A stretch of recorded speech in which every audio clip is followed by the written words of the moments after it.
This is the UTV 40 Ford Friday Night Rivals, sponsored by Mullinax Ford. And one of the greatest rivalries in Mobile resumes tonight on Old Shell Road as the UMS-Wright Bulldogs travel maybe 2 miles to the west up Old Shell Road to come here to St. Paul's to take on the St. Paul's Saints. And now it's a region game for the first time going all the way back since 2007. These two teams will meet with more than just a rivalry on the line. Good evening. I'm Jim Cox, my partner Dan Brennan. And one of the games we do this game almost every year as long as we've been doing it, Dan. We love to see the matchup, the way the kids really respect each other. And we talked about it in the pregame show. Sometimes rivalries are only a rivalry in namesake because one team dominates the other. Yeah. This one, they've played 41 times. UMS has won 21. St. Paul's has won 20. This is a true rivalry. And by the way, it's 2.3 miles. Oh. I checked that out today. But you're absolutely right. And these players, these kids, the coaches, certainly, but the kids themselves, we were talking to them pregame. They know each other. They've competed against each other all these many years. In fact, they kind of have a soft spot in their heart for each other, except on this night, and you're going to feel that from the very start. And if you watch the pregame show, the coaches really set the tone there because they are really great buddies themselves, longtime friends, and they set the tone for this rivalry. So if you're watching the pregame show, you got introduced to the UMS quarterback, Trey Singleton, somebody we really have liked watching last year, this year. Coach Curtis likes him. And there's a lot to like about this young man. Well, when Terry Curtis talks about a quarterback as much as and glowingly as he talks about his guy, Trey Singleton, that tells you a lot. There he's kind of off the back foot making a throw, but he's a little unorthodox in that way. But he can also make things happen with his feet. He's a strong kid, about 215 pounds or so. So he's sturdy. He's just a ball player. And he's not one of those guys that you say, well, where's he going to go play in college? The point is, you want him to be on your team. He's that kind of guy. He's a great leader. He's a great competitor. And he doesn't lose football games. Not very often, anyway. No, and Coach Curtis said, what he might make up for in the wow factor watching him, what he might lack there, he makes up for winning. He's a gamer, those type of things. He's going to have a big game tonight because this UMS team is facing a St. Paul's team ranked number 2 in the state, undefeated. They're coming down from 6A to 5A, and they have got some power on both sides of the line. But, boy, defensively, they can really get after you with that front three. You make a good point. That offensive line is really good. Now, on the defensive line, you've got a guy named Devin Manigault, and he is just a St. Paul specimen, right? Sometimes he'll go over in certain power situations, and he will play on the offensive line. But basically, he makes hay by getting in the backfield. A big disruptor at defensive end, high energy, high talent, and a lot to handle. So we'll see how UMS-Wright can slow this guy down. That's a big part of winning this game tonight. Boy, they got bookends. They got Trey Parker on the other side and Manigault on the other side, too. It's going to be a tough matchup up front for UMS. The Saints, again, playing host here tonight to the Bulldogs. The big rivalry, 2-1 on the year. UMS had the winning streak snapped a couple of weeks ago. They bounced back. St. Paul's unbeaten on the year, and we'll come back and kick it off on maybe the most beautiful turf in Mobile. No doubt. Right here at Delaney Stadium right after this on Friday Night Rivals.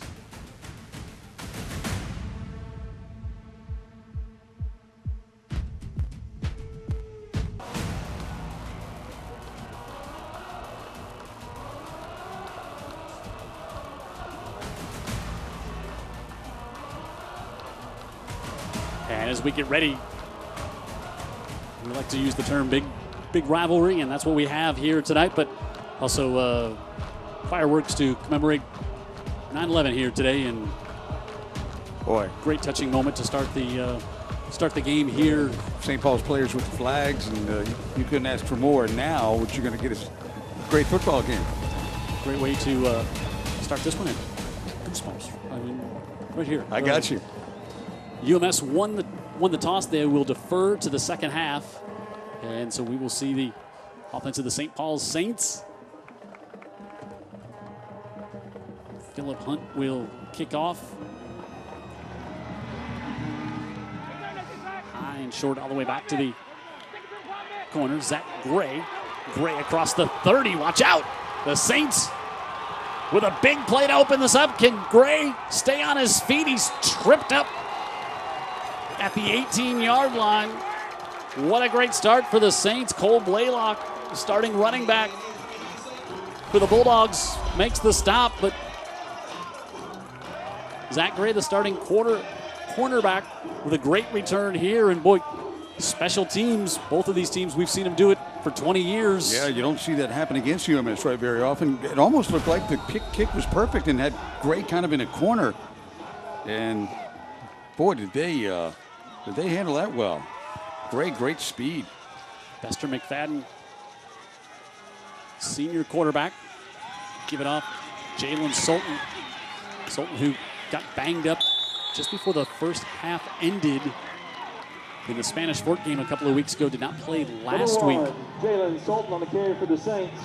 In the win against Williamson, but he's back out there. Head coach Steve Mask, what a great job he's done here as the head coach.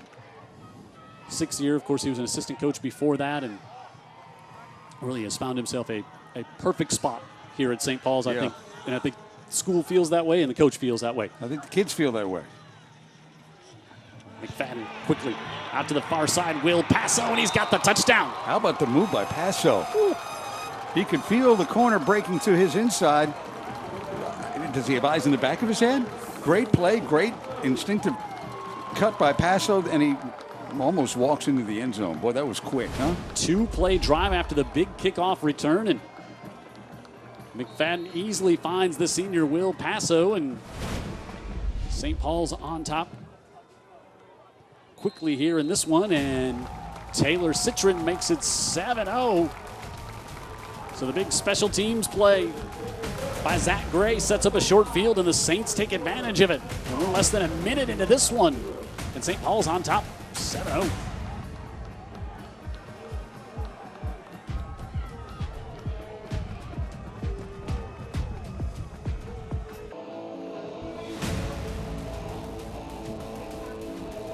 Zach Gray set up that drive with the long return, and just 2 plays later, Bester McFadden with the touchdown toss to Will Passo. Zach Gray was the drive. 75 yards on the return, and put him in great field position. And here we look at the St. Paul's team, and a lot of people talk about number 21, Javante Graves Billups. Terry Curtis, the head coach of UMS, was singing his praises. And so just said St. Paul's gets on the board without him touching the football yet. Yeah, right.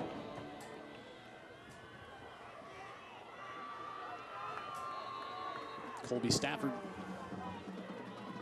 back deep. He took a touchdown, took a kick back for a touchdown in week 1 that we saw. This will be Cole Blaylock who made the tackle on Gray, and he's right out to the 20-yard line. And a flag holding at the end of that one. It's going to back up. Holding the call against the Bulldogs. It's going to back. So 2 special teams miscues to start this one for UMS, and McConnell Collision Center flag on the play.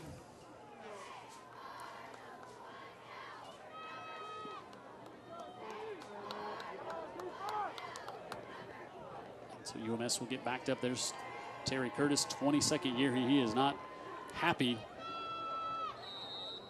242-50, just a gaudy record, and even more unbelievable than that when you look at his region play, playoffs, and he's really changed the program around here at UMS. Singleton, good coverage downfield, and he'll step out of bounds after a gain of about 3. Singleton last week very efficient, 12 of 14. Stringer, Pappas, Bergholder, Beck, and Palmer Lavelle.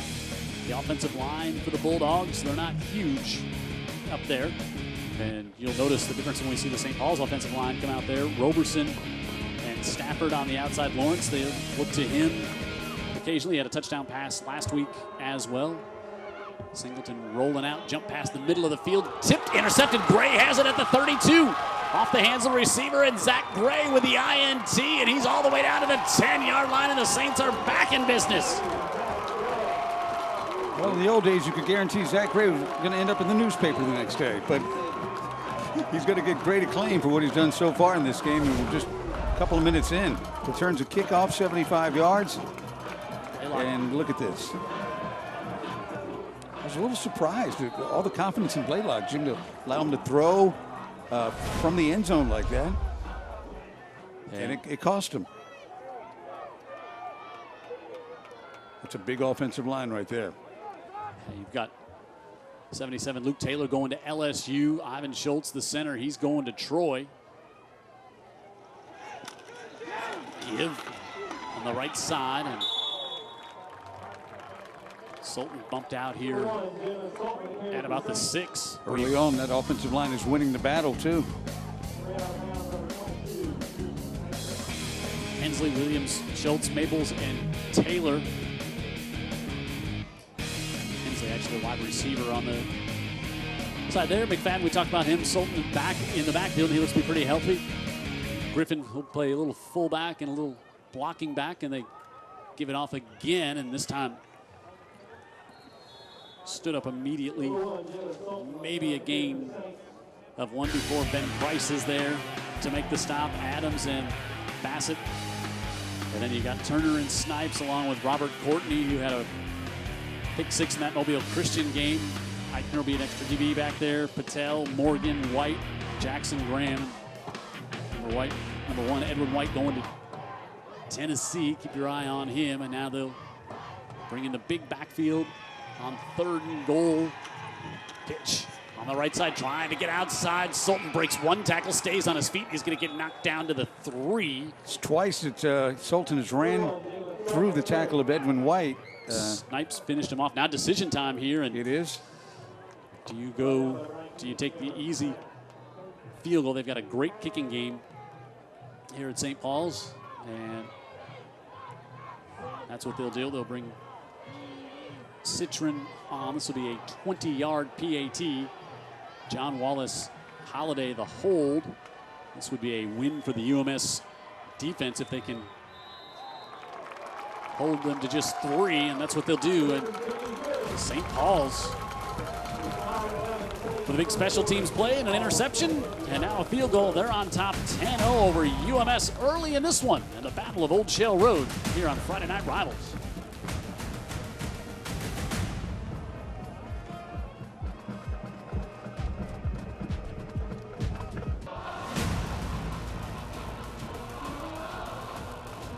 I don't think you could ask for a much better start if you're the St. Paul Saints. Dan Brennan, getting a touchdown right there might have been the only thing you'd want, but yeah, big plays and resulting in 10 points. Zach Gray has been the man of the hour so far in this. He's been the man of the first 4 minutes. Citron back to Blaylock, and he's maybe up to the 30 this time, and UMS only ran 2 plays there on that first drive, and the second one a tip. An interception. Trey Parker, they really like him. Defensive end, really's got a big motor, plays like ever plays his last. Frazier in the middle, Manigault Dad talked about. And Nunn, Bo Carrington, the linebackers. Also Drew Turnipseed, who was on our pregame show, Chris Bracey, and Zach Gray, he's jumped off the screen at you already. Nelson Odell and Miles round out this defense. That is now 17 takeaways, and we're just in the 4th game already for the St. Paul's defense. Looking to throw again. Singleton wants to go one-on-one down the near side, hangs it up, and Cade Beard can't come up with it as he was back there stride for stride with Blake Nelson.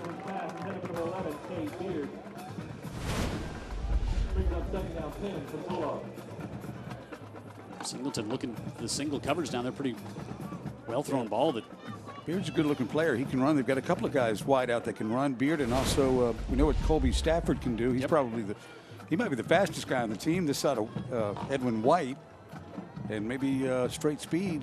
He's got him beat. Hard count and a jump on the far side.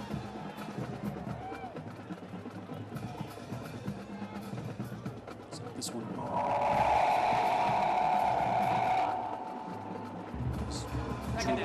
Turnipseed looked like got in a little quickly there on our McConnell Collision Center flag.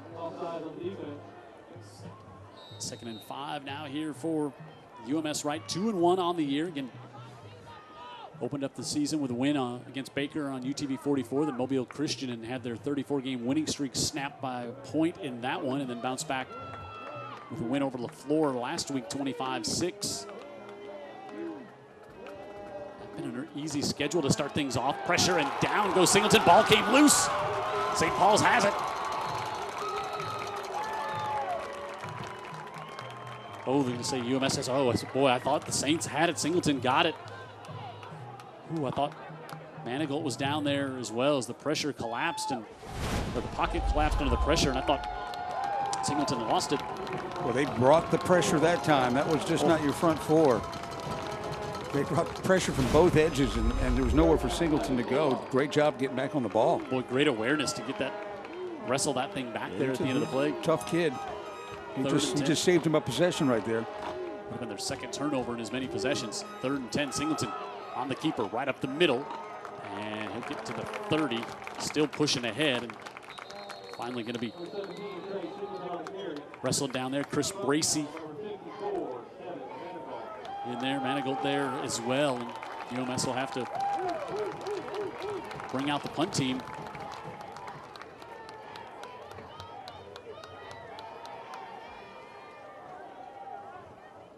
Singleton, his 19th rush of the season. Very good baseball player for this UMS team as well. Hunt. Good punt. And Zach Gray was gonna grab it, but instead lets it bounce. It'll go out to the 26-yard line. You can reach out to us here in the booth. You can send us an email. Hey guys at utv44.com. I think the guy from Kansas City that emailed us last week, he's got to be happy how his team started last night on NFL season. The Chiefs opening things up, looking like they just played the Super Bowl 2 weeks ago and just picked right up where they left off. They were smooth, huh? So reach out to us with questions here at the booth. We'll do our best to get them answered for you. And the offense back out. Dewan Abel. That ball popped loose at the end of the play, but they're going to whistle him dead there. Number 8, Taiwan Abel on the carry for the Saints. Abel will rotate in. We're going to talk at some point tonight about Javonte Graves Billups, number 21. He's a dynamic player. He's a wide receiver, but they can put him out wide. They can put him in the slot. They can put him at tailback. They can put him at quarterback. They can direct snap it to him. They'll put him back there on DB when need be. You might get it right now. Griffin comes over to the near side to set up a block for Abel. Abel to the 30, maybe out to the 31. Good gang tackle there by the Bulldogs. Edwin White, the Tennessee commit. Brought down by number 1. First one there. 3rd down coming up. White. Here for the Saints, again, ranked number 2. They're back down in 5A after getting bumped up to 6A with the competitive balance. Reclassifications here in the state of Alabama. Now they're back to 5A. UMS got bumped up from 4A to 5A, and so that's why they're both in the same region. Well, they landed here from different directions. Lester McFadden, the senior, fires that one off, and will be real close to the sticks there. Looks like a little short. Vinny Bazio. Nope, they're going to move and say he got just there and has the first down. Good awareness by Bazio to get to the yard to gain. And first down here for the Saints. McFadden hasn't done a whole lot, but he's looked very confident with those quick throws. One for a touchdown and one for a first down. We get a heat timeout halfway through the opening quarter. 1 tick plus 6 minutes to go. 10-0 Saints. They got a first down. As they're approaching midfield, they lead early here on Friday Night Rivals.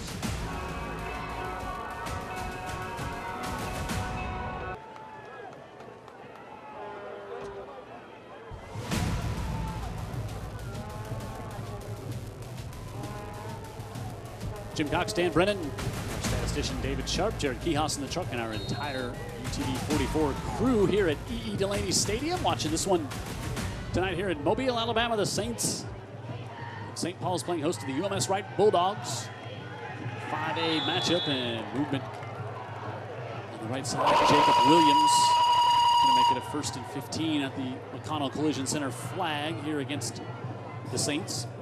You know, going back to these teams play every year, even though they haven't been in the same region since 2007. And UMS has won 4 of the last 5, and St. Paul since 2014. They've only averaged 8 points a game against UMS. Yeah, they've been stymied pretty much in most of our TV games. Yeah, some state championship teams that have rolled through St. Paul's during that time. High pitch, and slipping over the 30-yard line as he went to make the cut. Javante Graves Billups, his first touch of the night, but that pitch was a little high and threw off the timing, and that allowed Todd Morgan to come in there for UMS to shut down Billups, who's going to Army. Yeah, watch Edwin White also filling the hole. Billups last week, 152 yards on just 10 carries, 2 touchdowns. And 2 touchdowns against Spanish Fort. And that big win for the Saints. That out of the backfield, and that goes off the hands. Almost looked like it hit the hand of the offensive lineman there. Williams. That's what it looked like to me. Trying to get it to Sultan out of the backfield.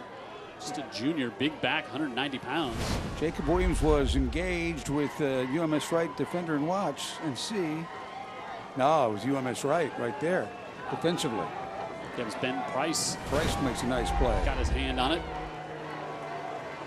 3rd and 16. Now for the Saints, and now it's going to be 3rd and 21. Sultan moved too soon. 3rd and very long coming up. Look at the size of that offensive line. Yeah, they're big.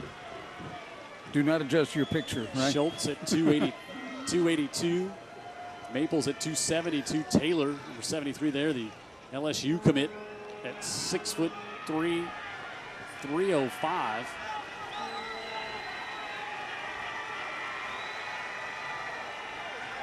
Three wide receivers to the bottom of the screen, and just give it off. A helmet came loose and going nowhere. There's James Lee, the sophomore, had his helmet popped off, and Steve Mass was just happy just to try to play a little field position game here on that run, and pin UMS back with a good punt, and UMS just kind of has to feel like they've maybe caught their breath a little bit right now as their defense came out, played really well on that series. They needed to, and they did, and they stopped the run, which is going to be a big part of shutting down St. Paul's altogether. Edwin White back to return. The punt pressure coming. White will call for a fair catch at the 45. And UMS with good field position here now after 2 possessions that have not gone all that well. Big 7A matchup tonight. Daphne unbeaten. Trent Battle having a great year. The TCU commit playing down in Theodore tonight. Murphy and Mary G. Baker and Alma Bryant. Fairhope and Foley tonight. Davidson and Enterprise. Spanish Fort taking on Robertsdale. Baldwin County and Saraland. That game got canceled. Blunt playing their first game of the year tonight. So they'll take on Citronelle. McGill Tulin and Gulf Shores. With Florida home tonight. Alberta, W.S. Neal, and a host of others. And Jimmy Blackshear and St. Luke's playing. Leroy has their game canceled again. Kingston and Red Level tonight as well, and nothing doing on the right side. Hey, see that back and away?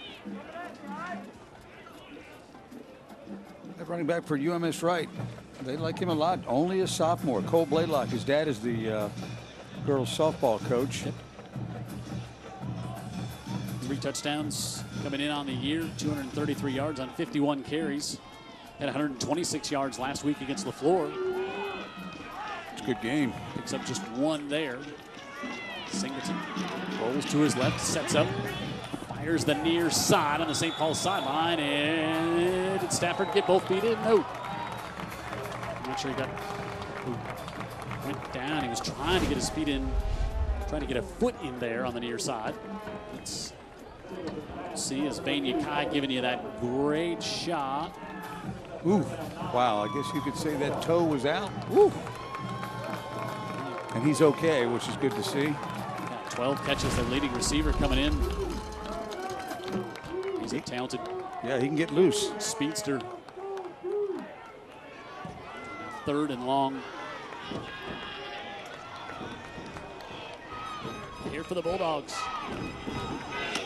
This time seems to roll out to his right. Floats it down deep, able to get that one complete. He's got Beard, who's got the first down, and Beard spins to the 23-yard line, and UMS converts on 3rd and long, and they got a fresh set of downs, and the Bulldogs are on the move. It looked like he threw that right into a pile of Saints, and somehow he knew who he was throwing to Beard. 31 yards. Dropped it right in.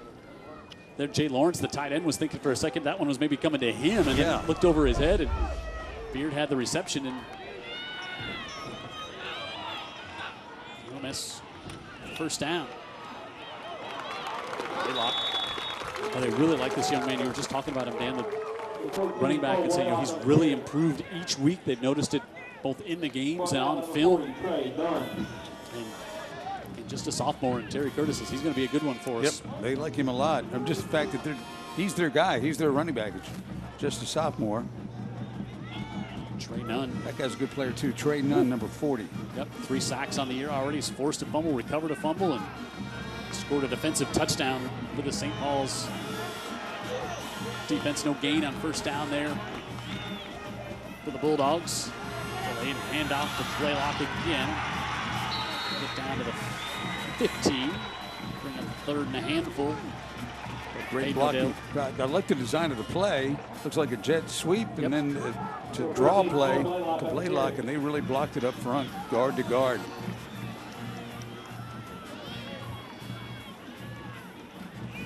It's be 3rd and about 2 here. He's pushed ahead for a couple more there at the end of the play, and Singleton led this team to a state championship last year. Perfect season. They go on the sneak on the left side. He's a big quarterback, 220 pounds, and easily has the first down to the 10. UMS-Wright establishing the run. It's St. Paul's with the ballyhooed offensive line, but Bulldogs here on this drive. Of course, they finally got the ball in good field position. They got it at the 45 after the punt. Yep. And they've been able to drive it down the field now, tighten this game up. Mark it at the 11, so 1st and 10. Singleton on the keeper. Had to cut back and just lost his footing, but also had a lot of pressure right in front of him. Swept some Frazier there. Number 17, Trey Singleton on the field. That's your nose guard right there, blowing things up, and just hoping this gentleman was okay. And Singleton popped back up like he is fine. But a big loss. He's going to lose 5 on. That was Parker, the high-energy defensive end who the coaches really like, and he was the first one in to mess things up. Going to get credit for his 4th sack of the season. Singleton looking right side. Wants to fade to the corner. Some contact, wrestling for it. Colby Stafford has it for the touchdown, UMS. Wow, he and Zach Gray battled. Stafford went up and got it. He's got his 2nd touchdown reception of the night, and what a ball. Well, we've seen Terry Curtis's quarterbacks work on this pass for 20 years. And good ball skills. You know, we talk about Stafford, he's not just fast. That's a heck of a football play against a really good corner. Wow. What an answer. Stafford with his 2nd touchdown reception. 3rd touchdown throw of the year for Singleton. He's our player of the game in week 1 when we started the season, and Philip Hunt has the PAT, and UMS hacks into the St. Paul's lead at 10-7. Just the throw, but how about the little contact? It's a little inside position here. Goes up, grabs it, and I mean, Gray is a 2-year starter back there at corner. And yeah, he beat a really good athlete for the touchdown, and like you said, he was our player of the game, so we know he can play, and he not only can play, he makes plays. Take 4 minutes off the clock, 8 plays, 55 yards. Stafford with the 17-yard reception. That was after the big loss on first down. Well, that changed everything right there, the tenor of the game. See everybody doing their job with their masks on in the stands here tonight. A sellout at Delaney Stadium, and it's because they limited to the crowd to 25%, I think, of the available seating here. So A sellout by COVID standards, yes, right? and Steve Mask, the coach of the Saints, said, I never thought I'd have to deal with people calling and wanting tickets and us not having any available because of COVID. Hunt sends this one back into the end zone, and Gray will not be allowed to bring that one back. So to the 20, the Saints will come. Region standings. Faith Academy 3-0 on the year, 1-0 in the region. UMS unbeaten in the region along with Satsuma, and St. Paul's with their first region game to start things up here tonight. Alberta, LaFleur and UMS. First time those two teams have ever played. How about that? On Thursday night. Two schools that have been around a long time in Mobile, Alabama area. Fadden play fake. Fires it off on the far side. Passo, who has the touchdown reception, will pick up 7 on first down. So a big target out there, 6'3". Big target, it can move. When we're talking about the other games in the area, we're talking about Trent Battle, quarterback for Daphne, who's going to TCU. Jim Bibby watching the game. He played at TCU back in the early 70s. He's watching the game down in Orange Beach, Alabama tonight. Yes. No kidding. So he's always a big viewer here on Friday Night Rivals. We are through one. St. Paul's jumped out to the quick lead. UMS a touchdown late. That's where we're at through 12 minutes here on Old Shell Road in Mobile.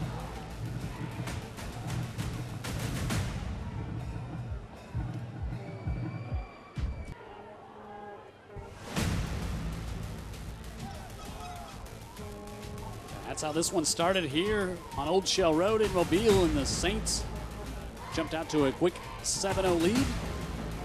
And then the field goal that came after this tipped interception, and UMS got on the board here late with a great little pitch and catch from Singleton to Stafford. St. Paul's back by the Jim Cox, Dan Brennan, Jared Kihas in the truck, David Sharp, our statistician, with us here in our great UTV 44 Friday Night Rivals crew. McFadden, right side, looking through the hands of Passo and incomplete. Wow, Passo had a step too. Pretty well thrown ball there by McFadden. 100% agree. Watch Passo's feet here. He gets a little tangled up. No, not really. Did not see that one in. Hey, how important is that UMS-Wright defense holding St. Paul's to a field goal on that after that turnover now? Yeah, that had to feel like a bit of a win, and feels more like a win now. 3rd and 4 here for the Saints. Keep your eye on 21 there. He's only had 1 touch so far. Again, he's going to Army, but he's one of the true game breakers on the field. They'll get it to him this time and tries to cut it up the middle. And good job by UMS playing assignment football to stay home and wrap things up there. Bissett is one of the first ones in there. Yeah, I was thinking the same thing. They just play team defense. Nobody trying to be a hero. And that counter play probably rips off a lot of yards against a lot of teams, but not tonight against this team. That's what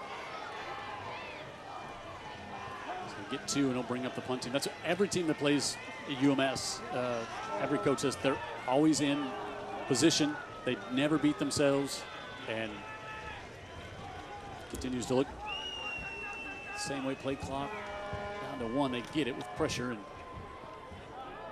kick angled to the sidelines, and White, you know he wants to pick it up. You know he wants to grab it, but again, now suddenly UMS going to have good field position again to start at the 40. Yeah, they've got a little hop to their step now, and they were able to run it a little bit on that last drive. Let's see how they attack St. Paul's this drive. Friday Night Rivals driven by Mullinex Ford. Thanks for being a part of high school football here this fall on UTV 44, and we're a month into the season already, and the week we get feels great. It felt great to get to this point, to be able to start seeing football and Pre-snap whistle here, and Parker was quickly across, but I don't know if he was drawn that way with some movement from UMS before the snap. Looks like it. Dead ball. False start. False start called against the Bulldogs. Duhan, our referee tonight.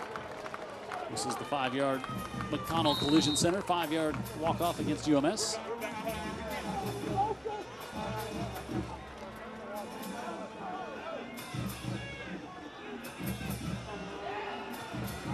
First and 15 for Singleton and crew. To Stafford, the speedy receiver who's got the touchdown there. He had 3 rushes coming in tonight. He's one of those guys that just got so much speed. You like to get him the ball in his hands any chance you get. He's back there on the kick return, and saw what he can do on the outside. Yeah, we saw what he can do with a kick return too against Baker with an 80-yard touchdown return on a ball that hit the ground and kind of caught Baker by surprise by picking it up and going. Second and 13 here for UMS. He only got 2 after the penalty. Singleton quickly fires this one over the middle, and he's got it complete. That's Blaylock, and Blaylock still on his feet inside the 40. 30 with a move. Inside the 20, 15. All the way down to the 5. 58 yards for Cole Blaylock, the sophomore. How about a kid like this that can catch it like this? It's a really good pass, but you send Blaylock out, and not a good tackle right there. And watch the move here. Oh, he's a good athlete. He almost got in against all odds. Gracie finally brings him down, and UMS up to the 6, looking to possibly take the lead in this game after falling behind 10-0 quickly. Big backfield in. Right side in for the touchdown. Will Jordan the score. And UMS with 13 unanswered, looking to make it 14 with a PAT coming up.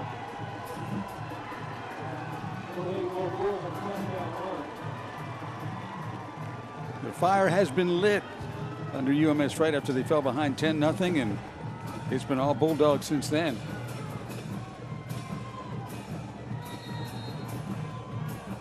Hunt will come on for the PAT for UMS. Martin Elliott, the sophomore quarterback, on to hold.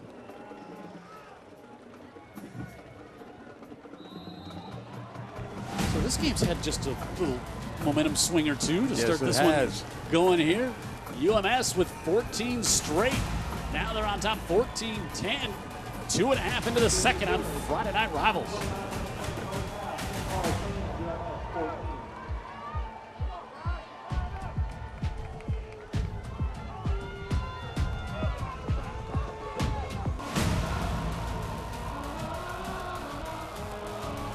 So how about this turn of events, Dan Brennan?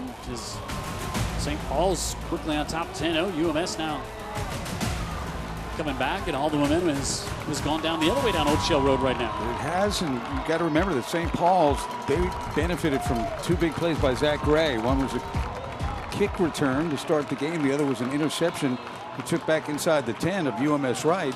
So really, when you're talking about from the line of scrimmage, offensively, UMS-Wright has had a much better, cleaner game to this point. And they had to, getting down 10-0. Javante Graves Billups back deep along with Gray. We'll kick it toward Gray, and it goes out of bounds. You can see UMS intentionally kicking it away from Graves Billups, but it didn't work so well to start the game. They got a guy on the other side. More of our great friends that bring you Friday Night Rivals here on UTV 44. Andy Citron, who is also giving away a $5,000 scholarship to one of our Scholastic Athletes of the Week this year. He will do that at the end of the season. So thank you to Andy Citron, and also McConnell Collision Center. Proud supporters of high school football, and bringing you our penalties each and every week. Sure, this offensive line has had a meeting or two on the sidelines as UMS-Wright has scored the last 14 points. Big, strong offensive line. They've got to assert themselves. McFadden to Sultan on the right side, and not much there at all. And you know, so much of a size advantage up front for the St. Paul's. Is it a team like UMS, they're going to go low and try to create big piles there at the line of scrimmage, Dan Brennan? Yep. They do what they have to do. And they're all going to play very strong assignments. It's hard to get them on misdirections because they stay home. Just 2 yards for Sultan there on first down. Try misdirection again, and same result.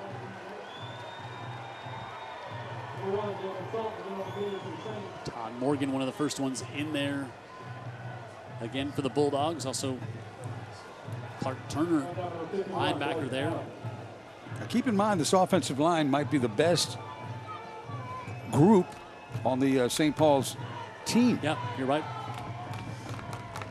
A couple of Division I guys have already committed there, and others with big size and big talent. 3rd and 7. McFadden out of the backfield. Graves Billups will get to the 40, but that's going to be 5 yards short of the first down. And Edwin White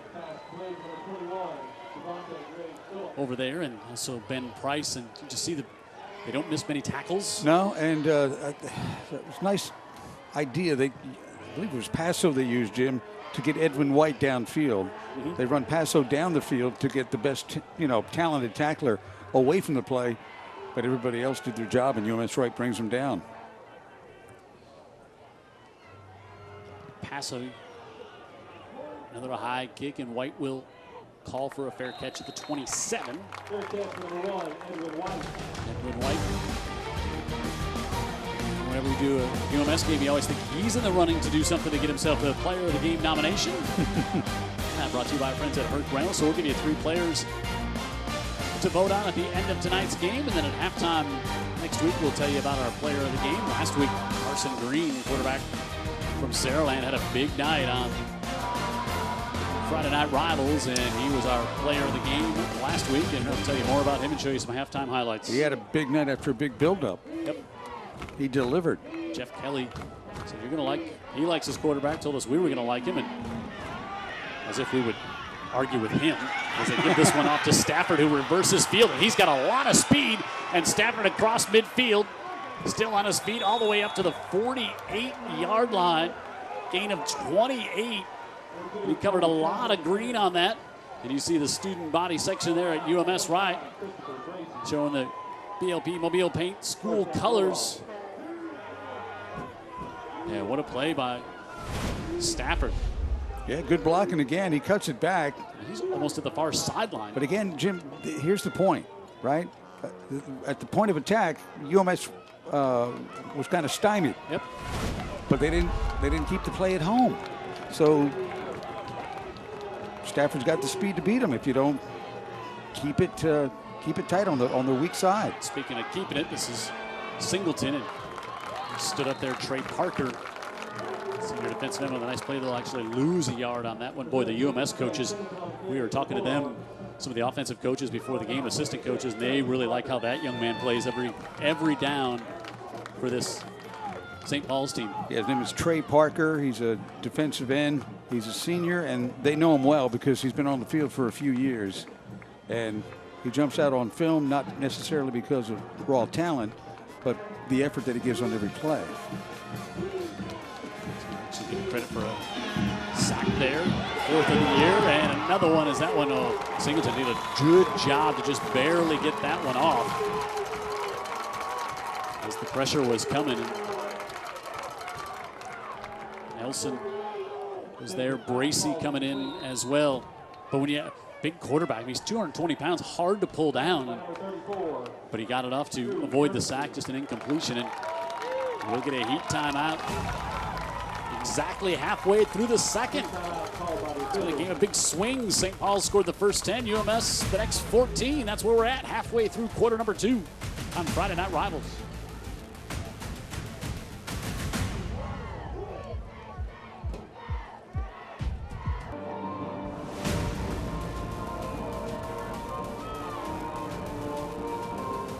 Friday Night Rivals here in Mobile, Alabama. These two schools, a couple of private schools, 2.3, I said 2 miles, Dan Brennan, 2.3 miles to be exact. I kind of made that up just to have something to say, so I apologize. So they are just Pre-game folly. How about both coaches here? Hall of Famers. Steve Mask in the Alabama High School Football Association Hall of Fame. Terry Curtis in there as well. Steve Mask was going to be inducted this year. The ceremony postponed because of COVID-19, but 2 Hall of Fame coaches. Could be a Zoom induction. Yes. Big play. 3rd and 11. Pressure coming. Singleton had it deflected as trying to set up the screen, and Trey Nunn, the linebacker, got a hand on it, and pressure was. Yeah, Nunn got a hand on it, and also Lapperouse was coming. Blaylock was kind of caught up in some garbage in the middle there. They were trying to get it to him. Watch 14. This is who they want to get it to. Yeah, there's just a lot going on there. Yeah, hit Burkholder, who the center turned around, wasn't expecting the pass to be coming right at his chest, and a little sideline warning against St. Paul's here. And that'll bring out the punt team for UMS. Well, a big stop for St. Paul's defense. That's what we were waiting to see. After the big play by Colby Stafford. Yes. Now Zach Gray staying back at around his own 15, and Phillip Hunt drops the snap. End over end kick, not super deep, and does not take a bulldog bounce. Because a good Saints bounce there to the 34-yard line. Here's the 5A top 10 poll this week here in Alabama. Central Clay County number 1, St. Paul's ranked number 2, Ramsey, Pleasant Grove, Faith Academy, Gunnersville, Alexander. They see UMS-Wright, Pike Road, and Demopolis rounding out the top 10 here in 5A. UMS won the last 3 straight state championships in 4A, and then got moved up to 5A this year under the direction of that man, Terry Curtis. 22nd year here. Looking for Passo, a bullet up the near side. Did he step out of bounds before he made the catch? No. But he's going to go right to the 50 for a gain of 16. Back shoulder bullet. How about that? He's looking for Passo deep, realizes that he doesn't have him deep, but he's got him on the back shoulder, and he delivers it. And Passo, wow. That's, that really just came into vogue in like college football around 2010. Yep. And to think these guys are doing it now at the high school level, that's execution. Patel had pretty good coverage there. He did. The near side as well. Pitch out of the backfield. Loose ball recovered by the Bulldogs. Cameron Snipes on it. His second fumble recovery of the season. And another turnover here tonight. Penetration, Jim. Disrupted the pitch. It did. Cameron Snipes, the senior linebacker. They're able to fall on it. Look at that effort. Man, oh, man. Yeah, Sultan was going to take the pitch, but he had pressure on him. But again, a linebacker playing his pitchman responsibility beautifully to cause the, you said a little traffic when we saw that on the screenplay that didn't work. Same thing there. And it was Jackson Graham, the cornerback, fighting off a block and creating a problem in the backfield. Well done. Effort and staying home and just knowing your assignment. Stafford in motion, and go back to Blaylock and pick up 4 on first down. Turnip Seed is off to a great start defensively for this Saints team. Made the stop. He was our guest on our pregame show, and I thought he really made a great point when he talked about, he said, so these kids all live in very same neighborhoods. They socialize together. They're friends. They've all grown up together. And he said, you think about this rivalry, and he said, we really like the senior class at UMS. He said, we're all buddies. We hang out in the offseason. I think he used the word love. I think you're right. I think so. We really love the senior class. And I thought that was really, really great to hear from your biggest heated rival. 2nd and 6. Singleton on the left side, and he'll lumber ahead. I like how Singleton's jersey gets untucked. It makes him look even a little bit bigger. It's not going to stay untucked. He's 220, and like playing quarterback for Terry Curtis, it's not an easy gig. No, and Singleton, by the way, could care less what his shirt looks like. He just loves to play football, and the things Terry said about him, very revealing. Because you've got to get to a certain standard at quarterback play for Terry Curtis to give you the time of day. No question. Let alone a compliment. 3rd and 3. Stafford on the left side. Stutter step. Has a first down and then drops the shoulder to the 30, and another first down for UMS. Look at the blocking, Jim. I mean, the blocking is there. And this under-heralded offensive line from UMS-Wright, really to this point, they're doing a better job at the line of scrimmage than St. Paul's. Stafford picks up 11. UMS inside the 30 as we approach 3.5 to go. This half is flying by.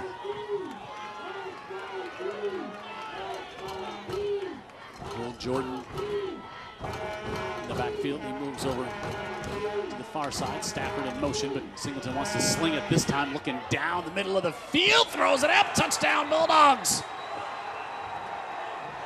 Shane Roberson, his first reception and touchdown of the year. Wow. And Singleton with a great throw. Roberson high-pointed the ball and pulls it down, and UMS with 21 straight points on the board has built the lead to 10. Looking at 11 here. Watch it again, Dan Brennan. Great throw. And they've got a few receivers that can make plays. Roberson, we've already seen offensively, they've had Stafford making plays. Beard had a big nice guy reception. Beard, yeah. Roberson with the TD there, and Hunt makes it 21-10. UMS. And Singleton with a beautiful strike here and had lots of time in the pocket. Boy, dropped it right over Bracey. Touchdown Bulldogs. It's 21-10. UMS.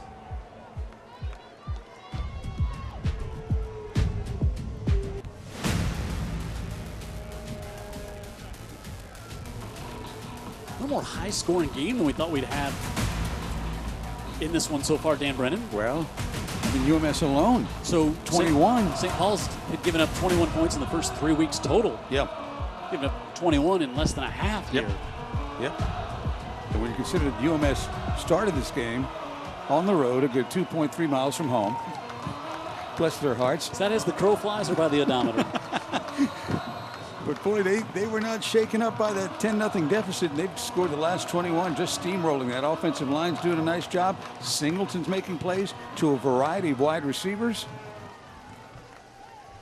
And Singleton had only thrown it 29 times coming into the season. They kicked that one out of bounds again. So UMS had kept it on the ground a lot. Coming into this one, another McConnell Collision Center flag. Well, once again, St. Paul's going to get it at the 35. Kick out of bounds. Against the kicking team. It's a 5-yard penalty. They elected a re-kick. Oh, I'm sorry, re-kick. Yeah, I think they're going to make them. Yeah, they're going to say, no, we got two dangerous guys back here. Yep. Let's re-kick. Yes. And I want to tell you about more of our great friends here on Friday Night Rivals. Greer's, an institution here since 1916, and Barrows Fine Furniture. My wife says we're in the market for a sectional. I believe we'll go to Barrows Fine Furniture. Good idea. Actually, I would prefer if I wasn't even part of that process. Gary just went to Barrows Fine Furniture. What am I going to add to a sectional shopping trip? Nothing. Great. Far side turns on his feet. He's got a big hole. And Zach Gray up to the 35. Ooh, that looked like that was going to be potentially another huge return for Zach Gray, but the hole got closed down there, but you saw it open up in the middle of the field. Well, it opened up, and then he hit another gear.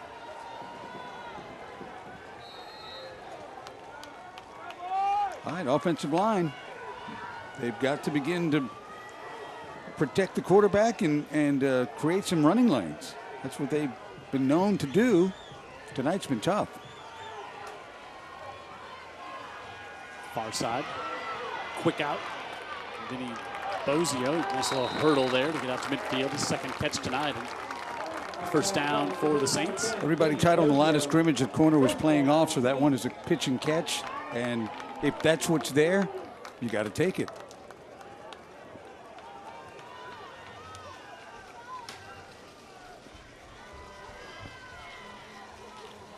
UMS will get the ball to start the second half.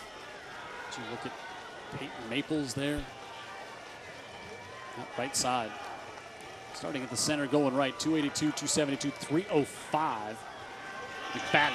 It's right sideline, able to get that one complete down to the 29-yard line. Did he say he did not? He's kind of seated down. John Wallace Holiday kind of seated down on the UMS player there and didn't hit the ground. And he's excited. Yeah, the sophomore. He's also the backup quarterback. Let's take a look here. That's the reception. Wow, good awareness. Yeah, did not touch the ground and kept going. And so all the way to the 20. 26-yard pickup. Good thinking for a sophomore. Javonte Graves, Billups, the Army commit, stood up as he got to the hole. He'll get maybe 2 on that. Robert Courtney, the junior linebacker.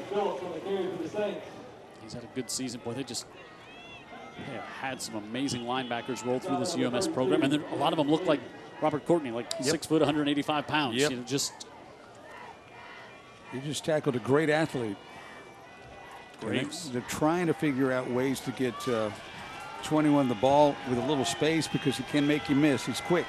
He's got 3 yards so far here tonight. 2nd and 8. McFadden fires, able to get that one off complete. Passo's in for his 2nd touchdown of the night. It's going to be a shootout, Jim. Of course. 23 yards. Will Passo, the big target, hold it down and then turns on some quick acceleration there. We got some nice wide receivers in this game, don't we? The throw here as well. You know, that's the thing about having a 6'3" wide receiver. Yeah, used his body, shielded the defender. And the quarterback could throw it high, well over the linebackers. That one blocked. No good here as the strike went up and got it in. St. Paul 16, UMS 21. And then not sure if UMS got a hand on that PAT, but it was ugly careening to the right.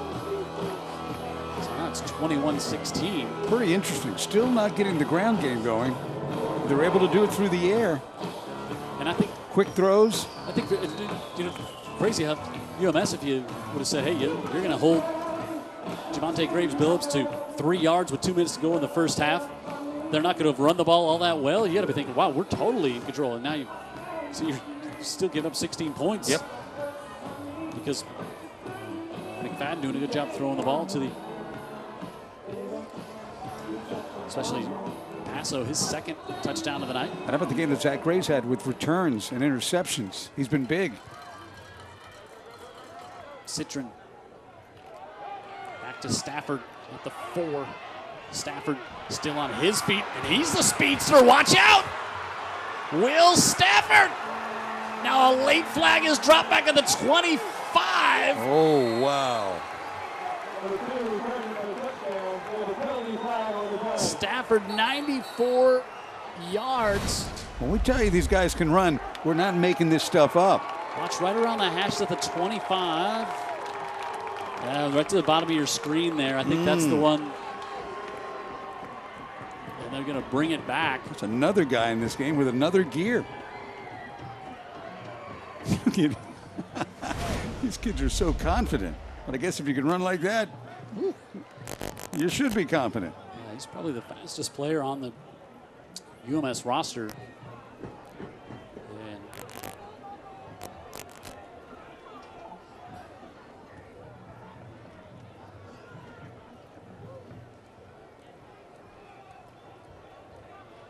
that's a long conversation.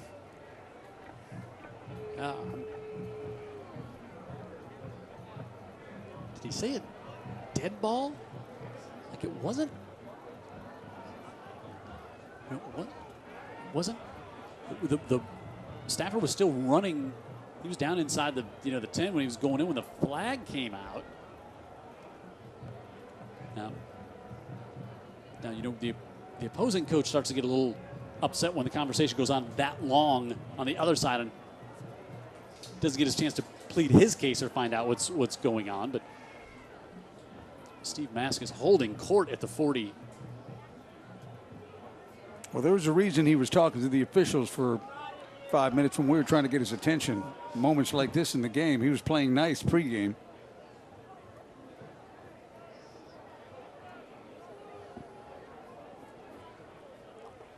Can't wait for this explanation.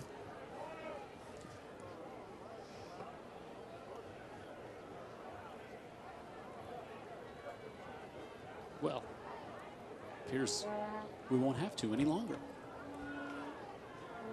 Oh, now Terry Curtis is going to want an explanation over on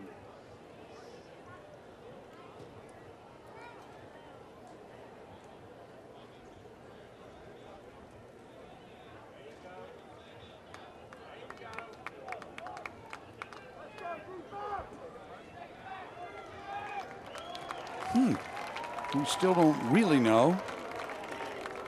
Let's get the official. Quite fortunate for St. Paul's, whatever it is. Mr. Duhan. Personal foul called against the Bulldogs. It was a personal foul.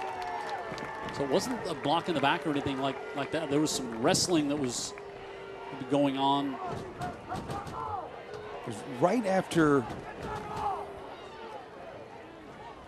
I've got this right now.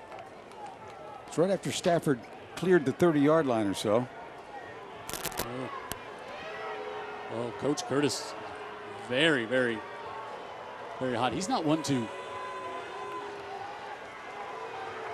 really get super visibly upset like that against. That's a big play, though. Official though takes 6 off the board. Huge call. Puts him in a tough field position. Takes 6 off the board. That call did a lot of harm to UMS-Wright.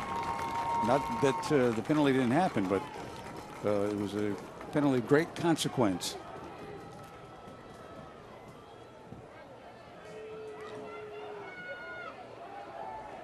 What a game. We had a lot of everything. Yeah, backs him all the way back up to the 13-yard line. So it takes the touchdown off the board right after St. Paul's just stopped a 21-0 run by the Bulldogs. I like the wide receiver Beard. He's just flapping his arms in the air like, we'll take it right here and score again. But they might not. Blaylock will get 2. Imagine Blaylock a couple of years with 20 more pounds on him. Whew. Good player. They really. Timeout, Saints. St. Paul's will take a timeout. Timeout here, so that. Steve Mask could hear him trying to make sure he had 2 more timeouts left, so they're thinking about getting the ball back here. Right. Potentially great field position. And more of our partners here on Friday Night Rivals, Herc Reynolds. Also, Busakis. And BLP Mobile Paints. Thanks to all those fine businesses for being a part of high school football here on UTV 44, our Friday Night Rivals.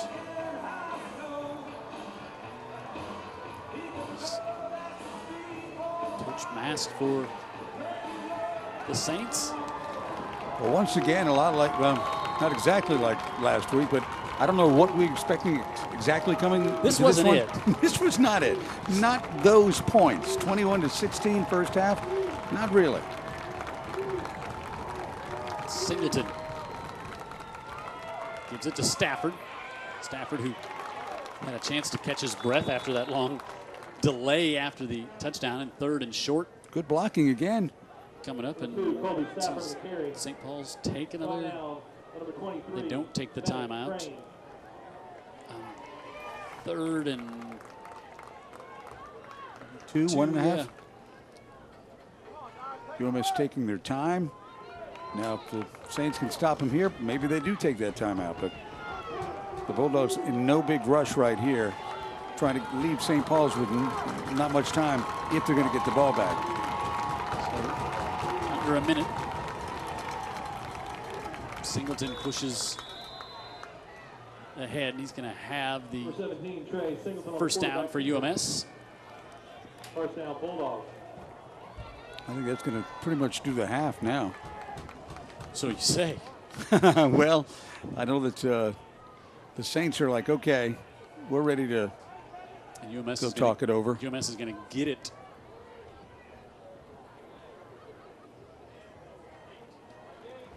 Do have to snap it again here, and Singleton just going to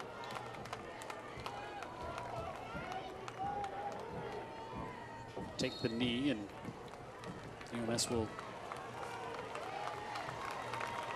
head in with the 5-point lead. We'll hear from Terry Curtis as he heads back. We may not. Oh, yeah, Raymond's going to be able to catch him. And Coach Curtis, always we tell the story a lot of times. For those of you who don't know, he was one of the very first, and biggest proponent of high school football on TV in Mobile 20 years ago. He said it's a great idea. What can we do to help make it work? And he's been a leader like that since day one. Terry Curtis down there on the field, his team with a 21-16 lead. So Dan Brennan and I just said, Coach, we didn't know what to expect coming into this one, but that first half really wasn't it. All the points on the board and the crazy plays to start things off. But how about your team down 10-0 quickly, but unflappable to come back and then put 21 straight on the board? Man, you got to be proud of them. I mean, it'd have been easy to get down right there and lose a little momentum, but our guys kept fighting, and we found a way to get some points on there. And the touchdown right there before the half was big, man, and that would have put the momentum back in our court. So now we got a whole half. The game's not over, is it? I was hoping it was over now.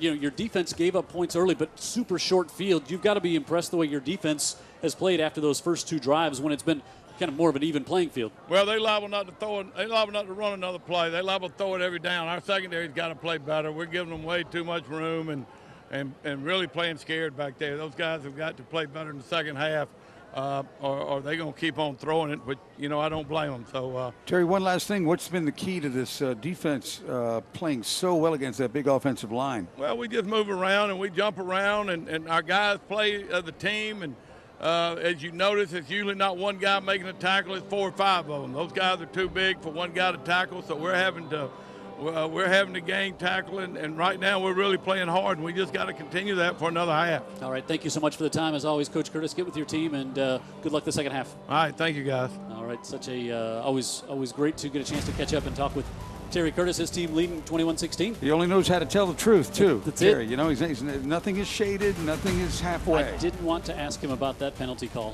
there. I did not ask him. So we'll go to a break. 21-16, UMS on top of the Battle of Old Shell Road here on Friday Night Rivals.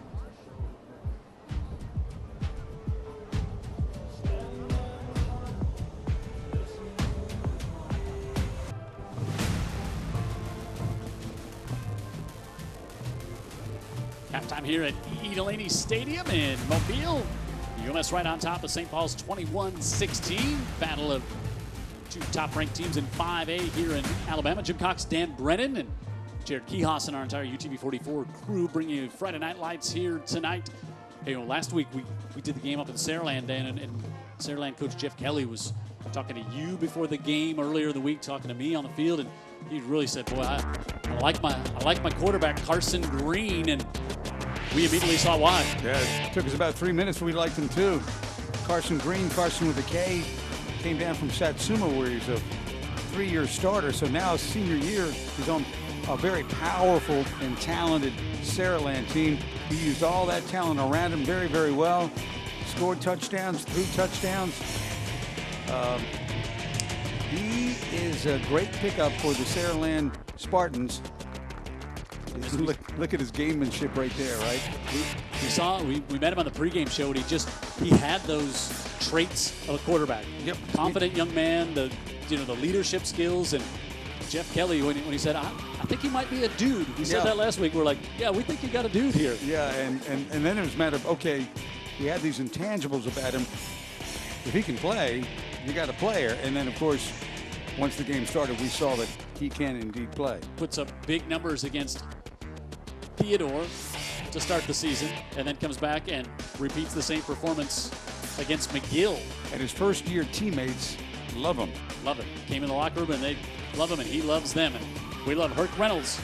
They give us our player of the game each and every week, and they are one of the leading equipment rental suppliers across the country, whether it's commercial, residential, emergency response, anything that you need. HVAC, power, pumps, got a flood, hand tools, aerators. I'm going to get an aerator from an aerate my yard. Herc Reynolds, thank you for that. And we will view 3 players at the end of tonight's game. You know, I drove by your place. I was wondering when you get around to that, actually. Oh, my goodness. Got the best-looking lawn in the neighborhood. Because I get an aerator each year from Herc Reynolds. Halftime, 21-16, UMS on top. And we're back to Old Shell Road after this.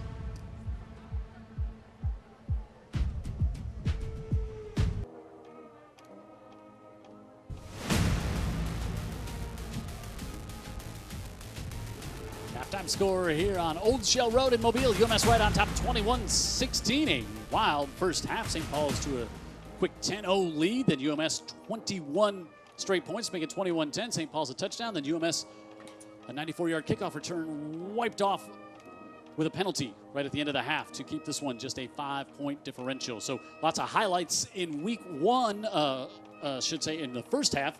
Also, lots of highlights from week 3 across the country with Friday Night Rivals. And let's take a look at the best of the plays from last week here on Friday Night Rivals. In a Hornet uniform. The junior takes a snap. He'll flip it backwards, and that's going to be a fumble. That's a lot. Got to get it picked up nicely, though. And that play's going to be a lot of positive yards. Down the sideline he goes. To the house. Nobody is going to catch him. Oh, my goodness. It should be and there's still time. It is returnable. Absolutely. Tasinga's got it. And Tasinga! No way! Are you kidding? Oh, my. Here we go again.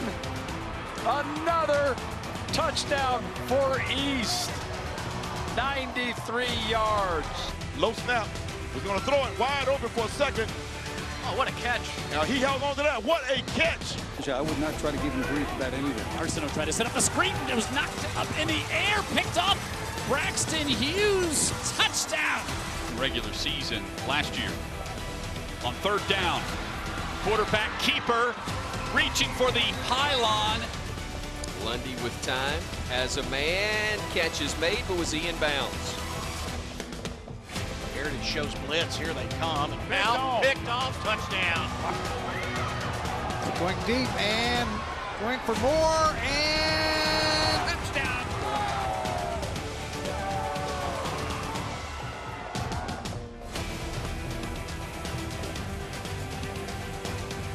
Who made the cut, Dan Brennan? You did make the cut. cut. We did. It was both of us there. Yeah, okay. I heard your voice and the best call of the montage. Well, thank you very, very much. Our best of plays on Friday Night Rivals and Thursday night games all across the country here on UTV 44. So each week, our friend Andy Citron likes to honor the Scholastic Athlete of the Week. And this week, Colby Stafford, we have talked about a lot about him in the first half, had a touchdown, also had a 94-yard touchdown return called back on a penalty. Of course, you know what he does here in football. No surprise, he's a track guy, probably not. No kidding. I think that's an amazing GPA. I think his 40's just a touch less than that. 4.56. Yeah, usually when your GPA is higher than your 40 time, that's a really good thing. When you're a speedster, National Honor Society, Math National Honor Society, history as well, science, and the 2019 Spirit winner at UMS-Wright. So congratulations to Colby, and also our Scholastic athlete from St. Paul's, Jax Mitchell, 4.3 GPA. He's on the varsity swim team, SGA Senator, Key Club, National Honor Society, St. Paul's Leadership Award, and the AP Scholar Award. He's going to major in political science with a minor in history and Spanish at the next university he travels to. I guess will be the first one he goes to. And again, that's brought to you by Andy Citron and friend Andy Citron. They're going to give a $5,000 scholarship to one of these senior Scholastic athletes that we honor during the season here on Friday Night Rivals. 21-16, UMS with the lead. We'll come back to get you ready for third quarter action here on Friday Night Rivals after this.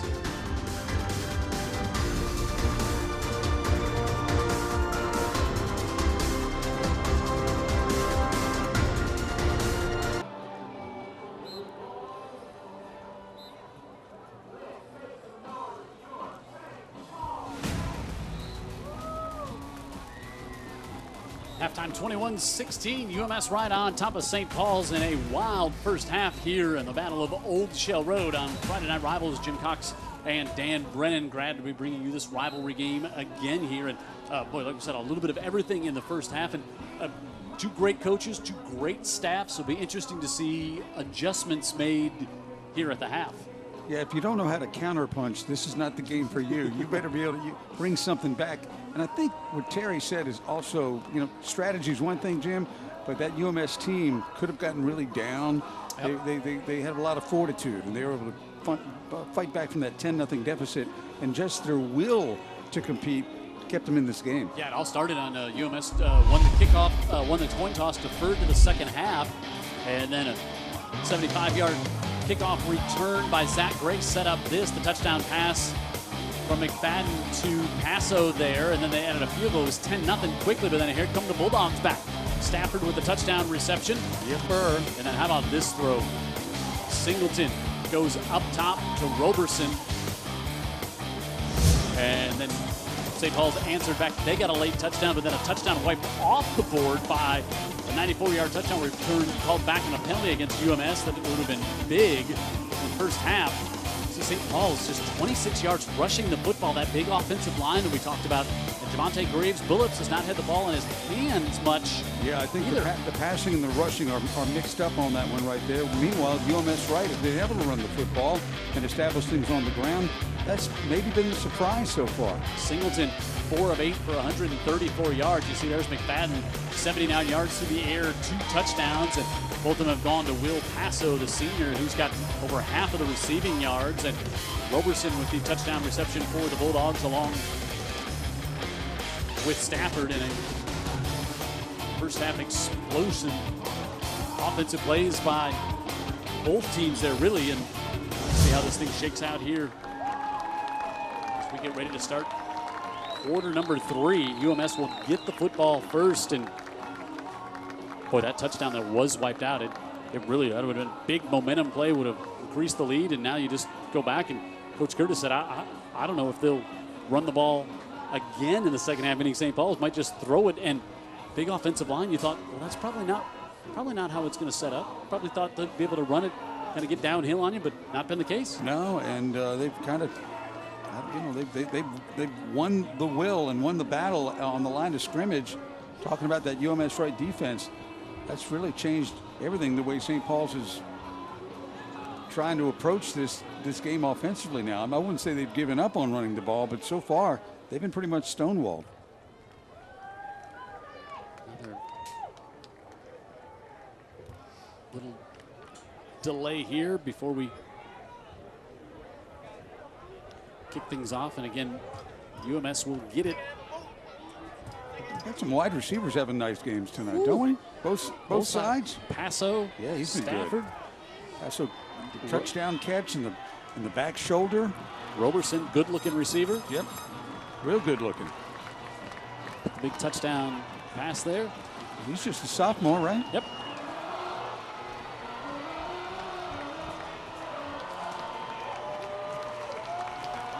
So here we go. Taylor Citron.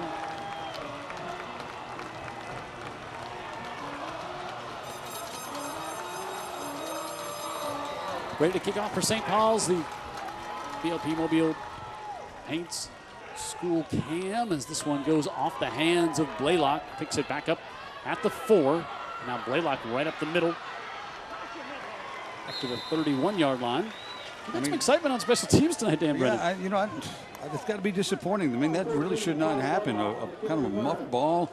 pick it up at the 3-yard line, able to return it out to the 30-yard line. Good blocking by UMS-Wright, obviously, but St. Paul's got to be better than that. They had a chance to pin him back. Yeah, really did.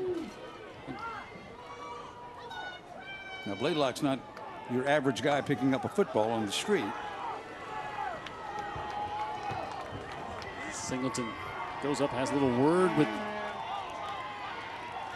his lineman on the right side, and Stafford goes in motion. They give it off to Blaylock, and big pressure in the backfield. Parker was one of the first ones in there, and whatever Singleton said, it did not work the way he was envisioning.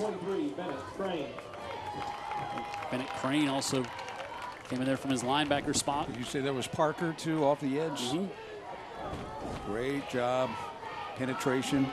That's a draw play after the fake jet sweep. So 4. Singleton rights himself, pressure from Manigault, dumps it over the middle of the field and gets it complete to Blaylock. They'll still be short of the first down, but you're going to get him 3rd and manageable here. Yeah, Singleton is one of these kids. He could play on an inner city block and be just as comfortable doing what he does. You know, he's just out in the yard or on the city street, or just get open. I'll get it to you. And if you don't block, I'll figure something out. 3rd and 3 for the Bulldogs.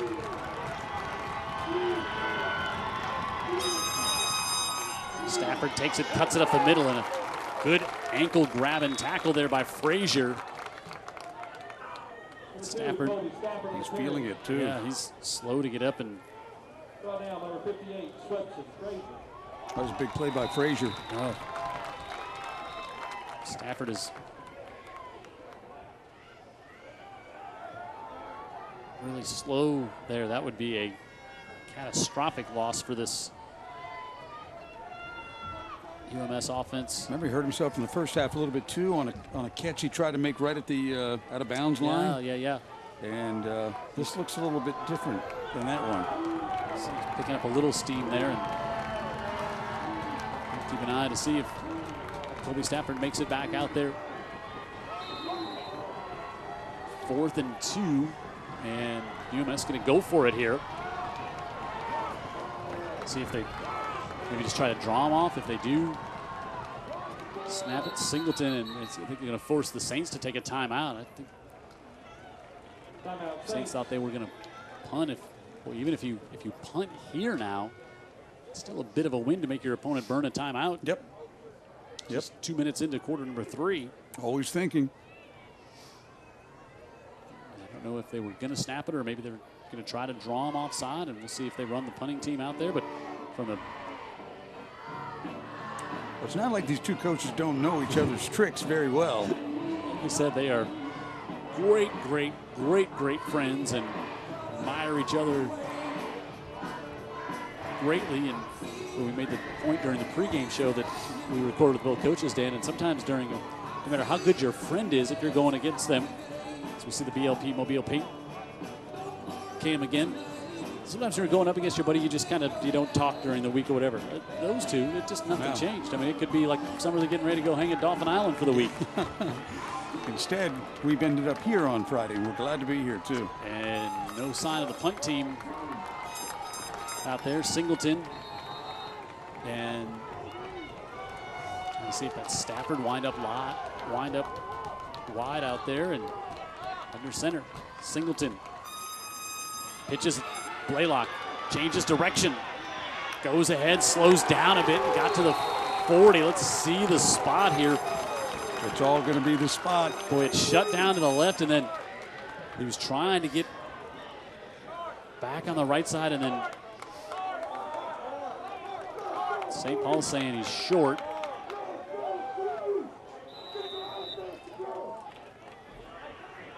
Does look like he's from here. The nose of the football looks just shy of the 40, and it's a long way to look over there to see where the chains are. Where's the line to get? Yeah, right? It looks like it's right at the 40. We're about to find out now. They're going to march right at us. Great sideline shot. St. Paul's chain gang here. He's going to be a little short, Dan Brennan. A little bit, if anything.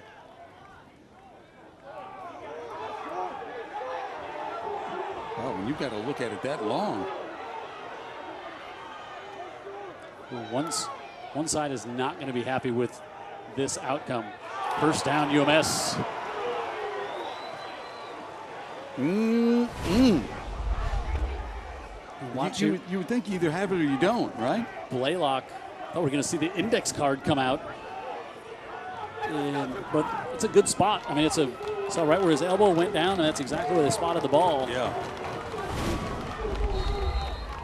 Good job by Blaylock. What they wanted wasn't there. Earned that first down. Fourth down. Woo. Sophomore running back. On your side of the 50. Yeah.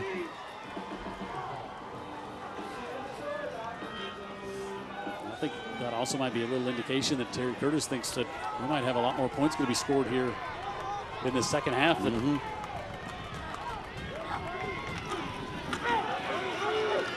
out of the backfield and nowhere to go before Trey Nunn comes in and wraps up Blaylock there maybe after he got a half a yard. He'll have none of that. Active linebacker. He's been on the field for them for a few years. He's had a great start to his senior season here. St. Paul's had a great start. I mean, they are ranked number 2 in the state in 5A after a number of years in 6A. Yeah, they beat Spanish Fort. A victory over Williamson last week, and beat a good McAdory team here earlier in the season as well. Midfield complete, first down. As Roberson has his second catch of the night, and UMS moves across midfield into St. Paul's territory. Well, good tackle, but Roberson is wide open. Singleton looks like he wants to throw it out on the flat. Maybe that was just a decoy. Maybe looking for Roberson the whole way, and delivers to him.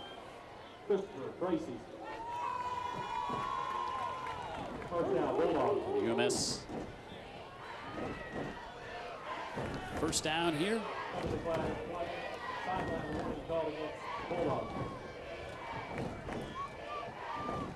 Clock is stopped. I'm not sure why. They moved the chains. Now here we go. They're throwing it back in. Yes. A couple of big first downs. We have not seen Stafford come back into the game yet.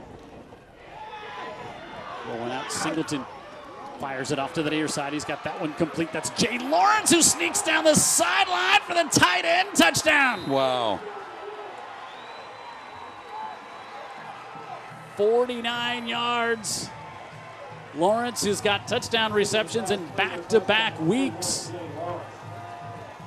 And I think he found himself a little surprised when he got down close to the 10 that there was nobody around him. Yeah. And I don't think all week long you're game planning against Lawrence. You know, he's just a role player, but look at the way that quarterback, Trey Singleton, rolls out, buys a little time, and finds the tight end who. UMS has to take a timeout. Yeah, at no point did you think that was going to get all the way to the end zone. No. He got a block on the edge and just kept going. Again, this St. Paul's team, Coach Curtis upset having to burn a timeout on special teams there to try for the PAT. Again, St. Paul's, as we said, had given up 21 points in the first 3 weeks. How big was that mark for the first down? Ooh. That's what St. Paul's fans would say. UMS fans would say, how big was that penalty on the kickoff return that got called back? They've all been big in a big game like this. UMS-Wright offense. Able to put up a lot of points here. Did not see this coming. St. Paul's given up an average of 7 a game in the first 3. So UMS going to go for 2 here.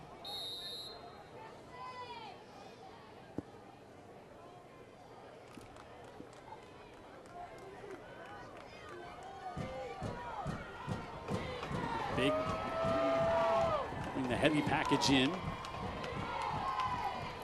Singleton gives it off, and Blaylock, blockers in front, but nowhere to go.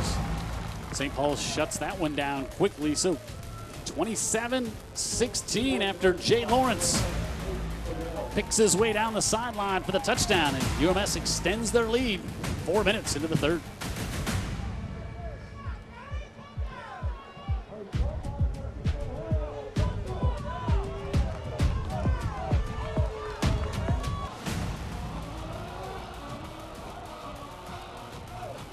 Just 4 minutes gone by here in the third. UMS with a 27-16 lead over St. Paul's. An exciting one in the Battle of Old Shell Road here on Friday Night Rivals. That guy needs to get his hands on the football for St. Paul's. Grant Carpenter ready to kick off here for the Bulldogs. Javante Graves Phillips hasn't touched it much, and when he hasn't really made a whole lot happen, but he can. They have kicked it away from him on special teams, and even kicking it out of bounds. Carpenter had not been kicking off. And again, they go to Zach Gray. He drops it, picks it up at the 11, and now Gray up the sidelines. He's been dangerous all night tonight. And Saints will have good field position. Kind of look like the UMS kickoff return there. Trouble with it, and all the way up to the 39. And if Zach Graves is the slow one, good heavens. Yeah, so they had been using Hunt on the kickoff, and now they go with Carpenter. See the start of the year for St. Paul's. And now they play Faith Academy next week. And Faith Academy was up over LaFleur 43-0 at the half. And then up at Satsuma, who's off to a great start. BC Rain, Alberta, and then LaFleur and Viger. So kind of the meat of the schedule coming here for the Saints. Good field position to start. Passo, another catch.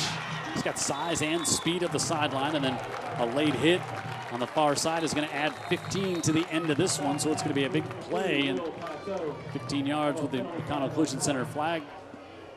At the end of it, that's going to go against Edwin White. Passo's got to be a basketball player, right? Don't you think? An athlete like that at 6'3", he's got to, a lot of these guys play more than one sport. I know the quarterback's a great javelin thrower in field, track and field. So there's the late flag. Tack that on. All the way down to the 30-yard line. Just like that. St. Paul's back in business. That makes Karen Sullivan very happy, who's watching the game here tonight on UTV 44. Big St. Paul's fan.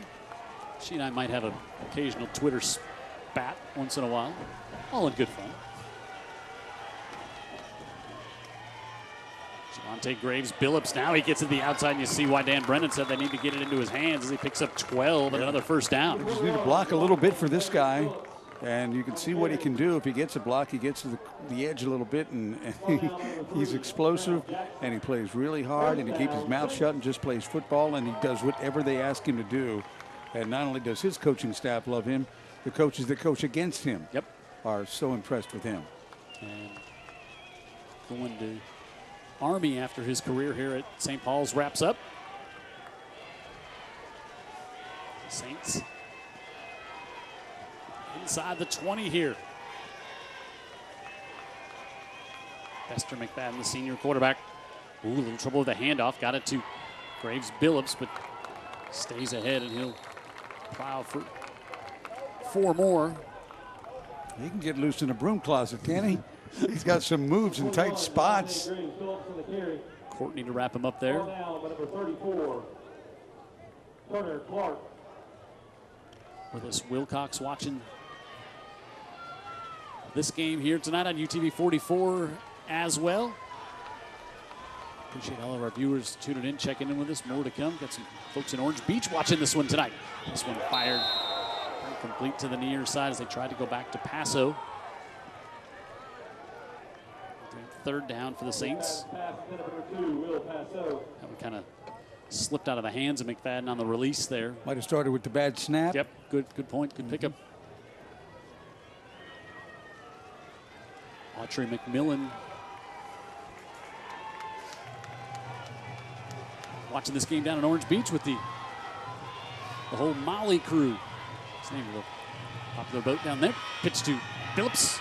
Trying to bounce to the outside. Tripped up and going to be just short of the sticks. And like Terry Curtis said, if you watch, it's not just one of our guys, and you saw it right there. And Phillips did a good job to get close, but he's going to be just about a yard short. They're not kicking a field goal this time like they did when they were up 7-0. Guarantee you that. They know that this is a shootout now. They need 6 right here. Get that big offensive line. Can you get a yard?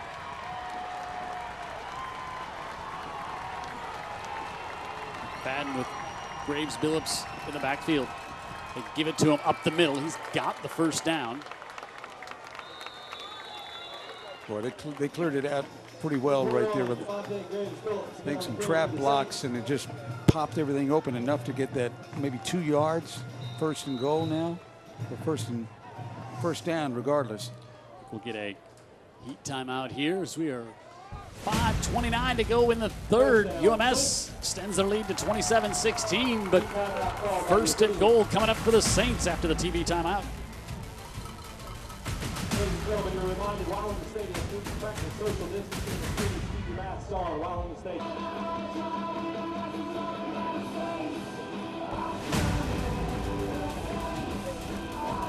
27-16 is our score, with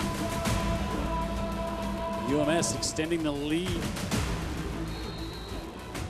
They were up 21-16 at the half, but now St. Paul's in their first possession after the UMS touchdown to open things up in quarter number 3, marching all the way down to the 8. Fadden. Side handoff down to about the 5, and Javante Graves.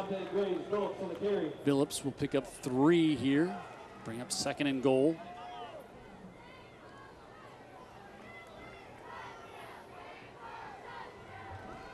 See if we see just, if needed, 3 more doses of that, just trying to grind it out a couple at a time here in the short yardage situation. Yeah, if you can. Instead, they play fake into the end zone. Touchdown, third touchdown catch of the night for Will Passo. I had a feeling that was coming, Jim, only because that has been what McFadden's done well. Fake, quick, get it out real quick. Well, that's all they had to do right down here.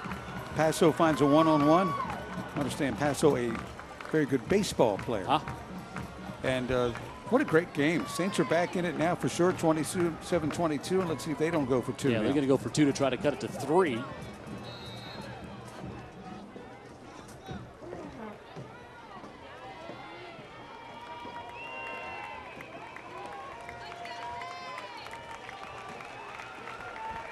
The Saints here trying to cut the UMS lead down to a field goal. Javante Graves, Billups falls ahead. Did he get there? They've not marked it yet.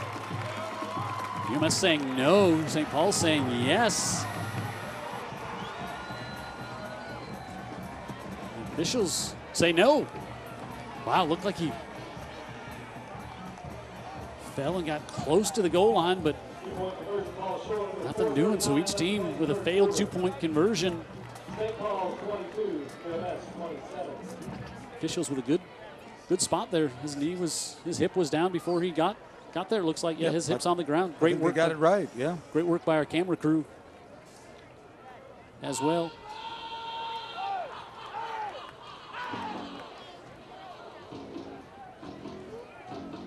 If you don't hear Steve Mask the first time, eventually he's going to get your attention. And you really would like to hear him that first time. You really like to hear it first time. Just well played and no chance for Patel, right? And Passo, good player. Yeah, he's having a big night here tonight. 3 touchdown receptions, and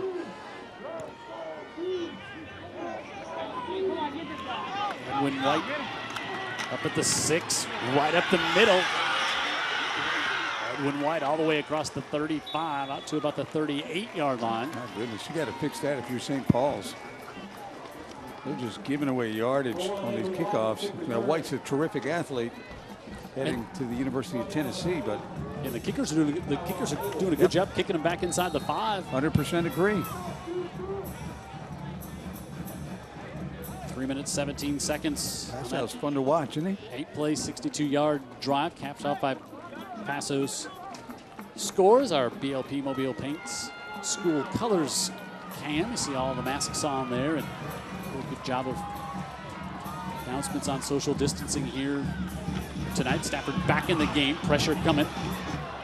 Singleton steps up in the pocket and fires, and I think it's going to be an offensive pass interference there as Cade Beard, but he's going up against Zach Gray, and I think that was probably maybe a good penalty if he thought Gray was going to have a chance to pull it down. Our McConnell penalty flag there. Pressure was coming from Nunn, who we've talked about so much tonight, and Singleton there. Yeah, it was even before he threw him down to the ground. He was playing defense and doing it illegally. Beard, I'm talking about. Yeah, but I think he was thinking might have been a chance for an interception there. Don't make the wrong call after an accident. Call McConnell Collision Center. They're the home of the Invisible Repair. They mark it off against UMS. You have the right to sell your insurance company who repairs your vehicle. Tell them you want McConnell Collision Center. So that's a pass interference. 5-yard penalty against UMS. 2nd and 15 for the Bulldogs. We came to watch UMS-Wright and St. Paul's and Oklahoma State broke out. You look at that scoreboard and the offensive numbers. Blaylock hit in the backfield, and that was the pressure coming in. Trey Dunn was there, but then I think it was Bo Carrington. The first one came in, the linebacker shot the gap, and Dunn finished him off, but Carrington was the first one in there to blow that one up in 3rd and now 18 for UMS. Impressive series here from the St. Paul's defense after the good kick return. 3rd and long. Singleton rolls out. Only a 3-man rush. Throws it off his back foot. Just heaves it to the near side. It's picked off up at the 34-yard line. They had Edwin White in the game to play some offense for UMS-Wright. Yeah, they brought Passo in, who has done nothing but catch the football tonight on now both sides of the ball. That one just hung up there, and there's a penalty back, and Singleton's down. I wonder if it's going to be a roughing the quarterback penalty because Singleton is down. Oh, hopefully it's just a cramp. That's what it looks like. But I think this McConnell Collision Center flag is going to negate the interception. Stacey Harrelson, the great athletic trainer,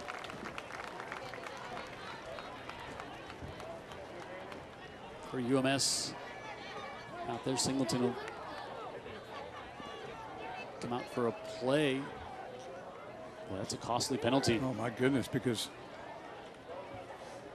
let's see him march it off and exactly what the consequences are. Automatic first down. Yep. On a 3rd and what? 3rd and 18. Interceptions. Take a look here. They only rushed 3. Singleton a lot of time. That was Manigault who put the hit on him. Knocked his helmet off. Yeah, and so hit him late where you could call it maybe, but the fact that he hit him so high, that really got him. Barton Elliott will come in at quarterback. Gives it off to Blaylock, trying to get to the edge, and does. It's flag going to be a hold there, and big hit over on the St. Paul's sidelines. 14, Cole Blaylock on the carry. On down to number 40, Trey Nunn. And a penalty flag on the play. It's going to be a hold against UMS as that one was getting strung along down to the near boundary. If you're not a really tough guy, you might want to sneak home right now if you're on the playing field, Jim, because they are laying some licks back and forth. Watch the end of this play. There's a hold right there on the corner. Boom. Blaylock, that was Nunn. That was Nunn. An active linebacker. Offense. He comes at you with bad intentions. Defense. Penalties all set. We're going to replay first down. Oh, wow. Okay.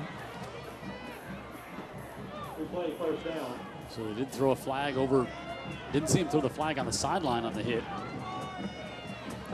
We saw the flag on the hold. The hold was easy to spot. Yep. So we'll just replay that one. Blaylock's kind of like, I could have gone without taking the big hit if the play wasn't going to count at all.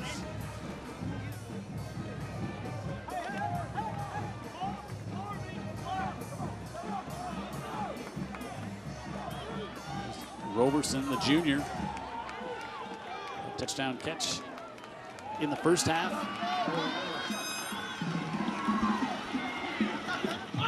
Blaylock up near midfield.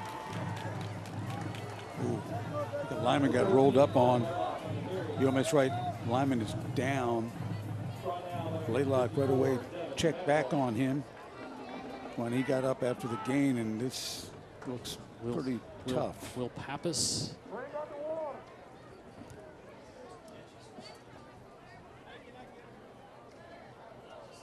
Those linemen are just down grinding Jim, doing their job, and sometimes you get rolled up just from behind. roll up, yeah. And you have no chance to protect yourself because you don't see it coming. Right.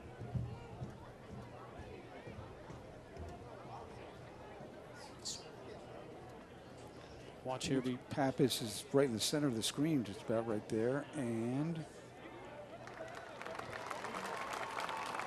right there. Yep. Yeah. Oh, he kind of almost did this. He did do the splits. Yeah. So he had Manigault fall on another Saint, but he's kind of laboring off under his own power, and you can see the young man screaming there. If you're a 105-pound cheerleader, you can pull that off. Calling his student body section to cheer him on there. Yeah. A lot of spirit in this game tonight, and a lot of good performances too.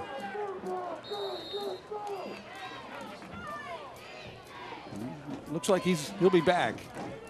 I hope so. That look tells you anything. Now, Will Jordan checks back in the game. He's got a touchdown in the first half. On 2nd and 6. Stafford in motion. Singleton keeps it, flips it out, and he's able to get it complete again. A big hit up at the 35 as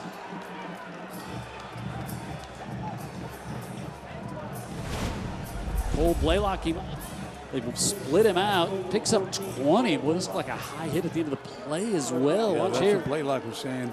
Yeah, got him kind of up high as Hayden Odell came over, but Blaylock, they moved him out of the backfield and comes up with a reception there of 20 yards, and UMS another first down at the 25. You assume Blaylock's okay staying in the game, but that's 2 big hits he's taken in the last 2 minutes. You were just mentioning about the hits being thrown about out there. Hard counting. Blaylock, left side, turns the corner, cuts it back at the 20, still ahead and lunges forward, and he may have the first down. I thought there was movement on the left side of the St. Paul's line there before the snap. But yeah, they might have just got back, and that time Trey Parker, who plays with a lot of effort all the time, not able to get off a block, and it gives up the edge, and that's how Blaylock finds his yardage on that one. He gets 9. So we're inside 2 minutes. I'm sorry, that was not Parker. It was actually, I'll have to find it for you. Might have been Grayson Miles, safety that was up on the line. Singleton says, I hadn't gotten hit by anybody in a while. Let me keep it. Let me get in some of this hitting fracas that's going on. Yeah. And he'll pick up the first down for UMS. Got more Saints fans checking in, watching the game here tonight. Someone might be familiar. Sean Sullivan. Now, he's now Really in the Saints Hall of Fame, Ring of Honor for football. Really? Back in the sure. All right. Sean Sullivan. I'll go with that. We have a lot of fact checkers on our skeleton crew here tonight, but Frisky Irishman, yeah. Singleton, 228. Take it and give it. 228 through the air, 3 touchdowns tonight. Looking to add to that, and that just goes off the hands of Roberson, who They connected on a similar pass in the first half. Roberson couldn't hold on to that one. Singleton just got a way about him of getting the ball out. Oh, look, he had to really. You can see why he threw it high. Yeah, just that. I think that was the same. That was Carrington who came in. Yeah, Carrington, the linebacker, hands up high, and Singleton had to make the adjustment. Pappas back in there, Dan Brennan, 71. Yep. He had that look on his face like, I'm not done. It was a yoga session he didn't plan on participating in here tonight. I didn't plan on watching it. 2nd and 10. Singleton. Good pressure there by the Saints. He had to just dump that one off. They've got a lot of pressure, especially here in the second half. Bringing just more of a concerted effort, bringing it to, and that one bounced in front of Beard. And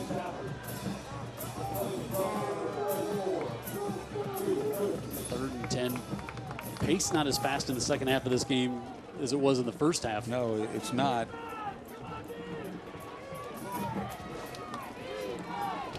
Roberson checks back in.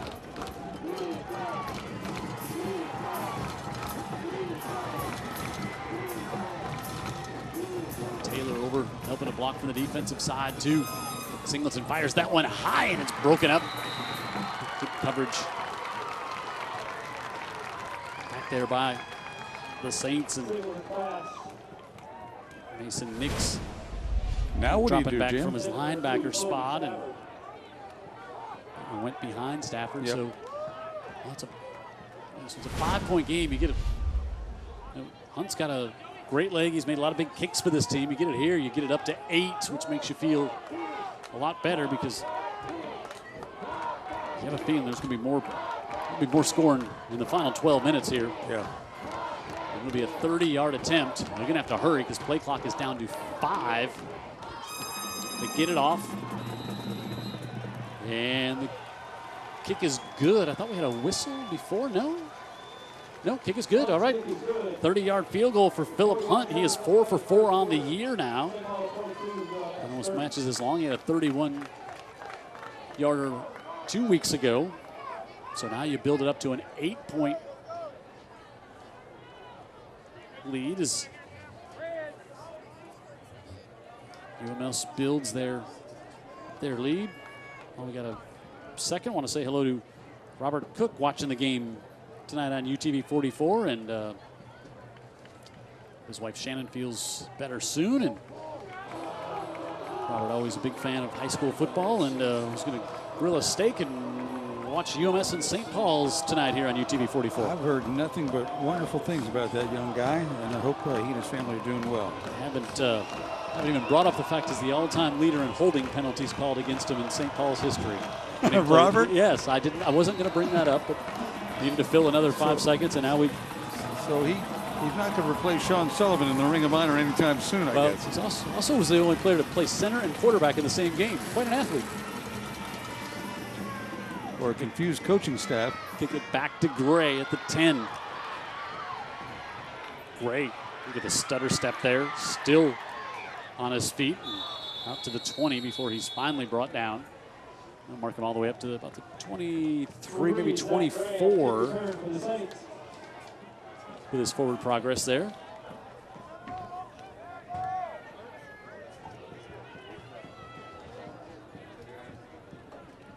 And the St. Paul's offense comes back out here, and we thought points were going to be hard to come by. Right. St. Paul's likes it through the air here on this UMS squad so far. McFadden inside give, and Javante Graves Billups slips out of there to pick up a handful. Looked like he was going to be bottled up at the line, and that was more of that broom closet escapery that you mentioned. Yeah, and then when he gets out of the closet, look out, because if he gets really loose, he's taken a lot to the house. Exciting player, but UMS has done a really good job on him tonight. Will Wechter comes in on offensive side here for the Saints, and that'll bring the third quarter to a close. 1 to go. All-time series rivalry, 21-20 in favor of UMS. The Saints trying to tie it up tonight. They're 8 points behind from tying the series, and Tying the game as well.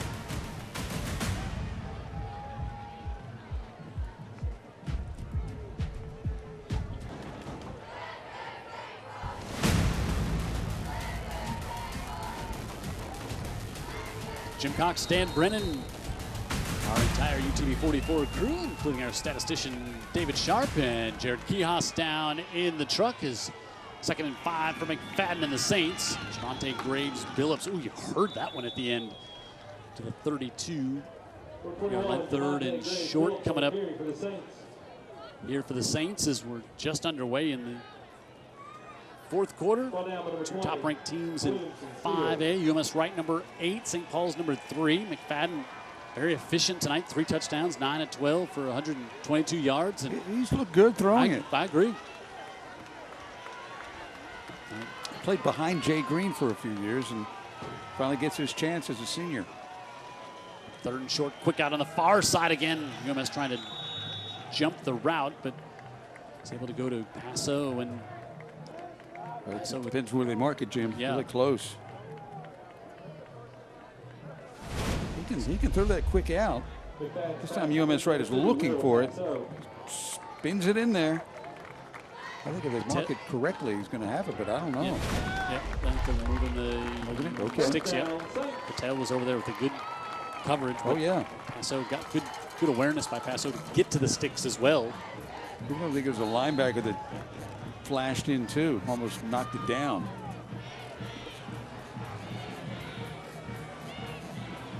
First down for the Saints. Javante Graves, Billups, and the first time he snuck out here, and let's see if they can catch him.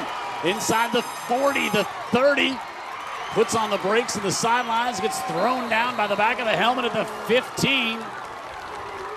51 yards, and keep giving it to him, and eventually that's going to happen. It happened that time. Again, when he gets out of the closet, that's when you have a real problem. He's really got great speed. It's Edwin White, the safety. Watch this one. Watch the little jump here. Whoop. Yepper. So he maneuvers past White, but there's enough guys pursuing by UMS-Wright to get him to the ground. Eichner had to hustle all the way. Good job, Eichner. Across the field is. You wonder why you're supposed to hustle through a whole play. There you go. Saved a touchdown. Yep. Biggest play of the night on the ground for the Saints. And Javante Graves Billups, his biggest play. And now Sultan will replace him. Sultan is a bigger back, and he'll gain a couple. I like the way Sultan, you know, he went straight ahead. He had enough blocking. He didn't reverse field. He didn't do anything silly. And they didn't get much, but they got positive yards, maybe 3. That's a good first down.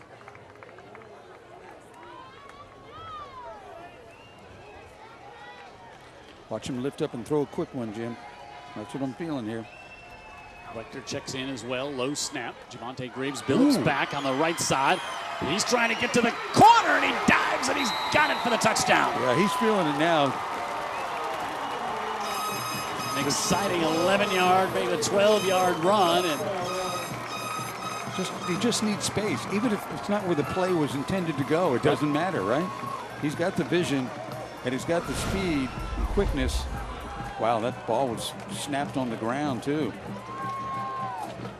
Wow, what effort. Great play. And now St. Paul's will go for 2 to try to tie this one at 30. What a game. Back and forth and back and forth. St. Paul's has trailed since they were on top 10-0 in this game. I think he left several back and forths out. Well, they were up 10-0 and then behind 21-10, and now they've battled back and now trying to even this one back up. 3 in the backfield behind McFadden. Looking for the fade to the corner for Paso, and it's incomplete. Big defensive stop there to keep this a 2-point game. It's funny, I was talking to sports writer Darren Patterson before the game, and we were talking about this game, and he said, I really think St. Paul's has got a team that can win the state. And I said, yeah, and they could lose tonight. And he said, yeah, both. So we respect this rivalry so much that this team could stumble and still win it all. Would you sign up right now to can watch these two teams meet in the playoffs too. Whoa! I don't want to think too far ahead, but you know they're both going to be in the playoffs, and wouldn't that be a lot of fun? You know what? There's a few good teams. Look at Faith Academy. Looks like they're starting to round into form. You got, of course, Mobile Christian. It's a good team that beat UMS-Wright. Stopped that streak. So Citron will kick off. 76-yard play, a big chunk of it. The 51-yard run by Javante Graves Billups. And you can see he wants the ball now. Yes, he does. He wants it. He wants it in his hands. Knocking some people back a little bit, too. The offensive line beginning to wear down UMS-Wright defense. White at the 5. Edwin White trying to slip a tackle at the 35, get brought down at the 30. Great blocking by UMS-Wright because these guys don't even have to find lanes, Jim. They're just there. Lots more people checking in, watching the game tonight. Ty Thompson watching the game over in Point Clear. Also checking in, former Saints player who I don't think was ever whistled for a holding call, Parker Huddle, watching the game. He was a great lineman here at St. Paul's, watching the game tonight on UTV 44. Chris Bracey, he was cramped up there, and they worked on him and got off the field. And again, hats off to everybody playing football here tonight, the job that coaches, administrators, kids, parents doing to be able to keep playing here each week during the pandemic, and being able to go get 4 weeks in here tonight. And the kids on the pregame show saying, "Hey, we know that next week isn't promised. We don't know what's gonna happen here."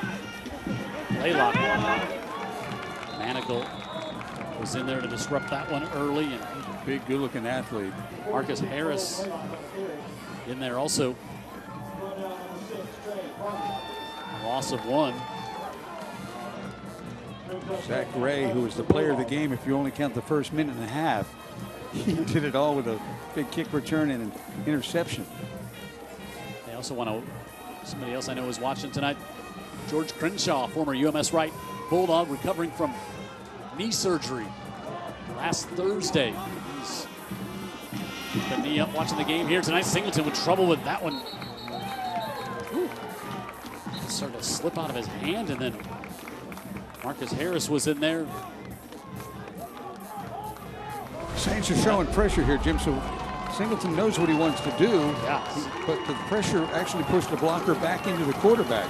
He wants to get rid of it quick, and would have, except for the pressure disrupting everything. And now the crowd on their feet, and St. Paul's trying to get the ball back. So 3rd and 13. BLP paints school colors Cam. Singleton drifts out, has time, decides he's going to pull it down, but he's going to be caught from behind. That's Marcus Harris, the junior, who's come in here on this series and been involved in all 3 of the stops. Haven't seen a lot of punts here in the second half. No, we have not. We're about to see one, we think. Boy, big stop for St. Paul's. There's some momentum on their side as well. And started with that first down, shutting down the running play, and then the disruptive defensive line play on the pass. Zach Gray will stand back. A low snap rolls all the way back to Philip Hunt, who did a great job. Not only pick that up, but then get off a great punt. And Gray takes it at the 33. Ooh, Philip Hunt, that could have been a disaster. Fusakli's hand-breaded tenders, house-made sauces. They feed our crew before every game, and the crew deserves a huge meal. Get here early in the morning, start taking care of us. Of course, if you're looking for some Fusakli's, order online. You can do curbside pickup, fusaklis.net. Enjoy a snack box, salad, or a tray. Food perfect for any occasion. Got college football tomorrow. You got NFL football on Sunday, and keep the food in football. Javante Graves Billups to the outside. Across midfield to the 45-yard line. Picks up 22. Said he wants it. I think he's going to get it. Yeah, why not? So competitive, heading to West Point. Great student, great everything. Look at that. Slow start, fast finish. Yeah. He's been bottled up for the first 2.5 quarters, and then midway through the third there, he started going. Now trouble. McFadden picks it up at the 50. Took a big wallop. These plays are ending with thumps, aren't they? Cameron Snipes there. Snipes comes up and makes a big hit after McFadden drops it. Could have been, just the old mesh play, the mesh part of the play. The mesh had a leak. It did. Here's Snipes. 2 fumble recoveries on the season, 1 earlier tonight. If they can recover from that loss on first down. 2nd and 11. Sultan still in the backfield, but McFadden wants to come to Paso at the 40, and Paso up the sideline. He's going to have... Right there. Yeah, he's going to be just a shade short. He does this so well. Just stands up, quick fake, and man, he gets rid of that football quick. Good job by the official there, but he got to the 35, and that's good for a...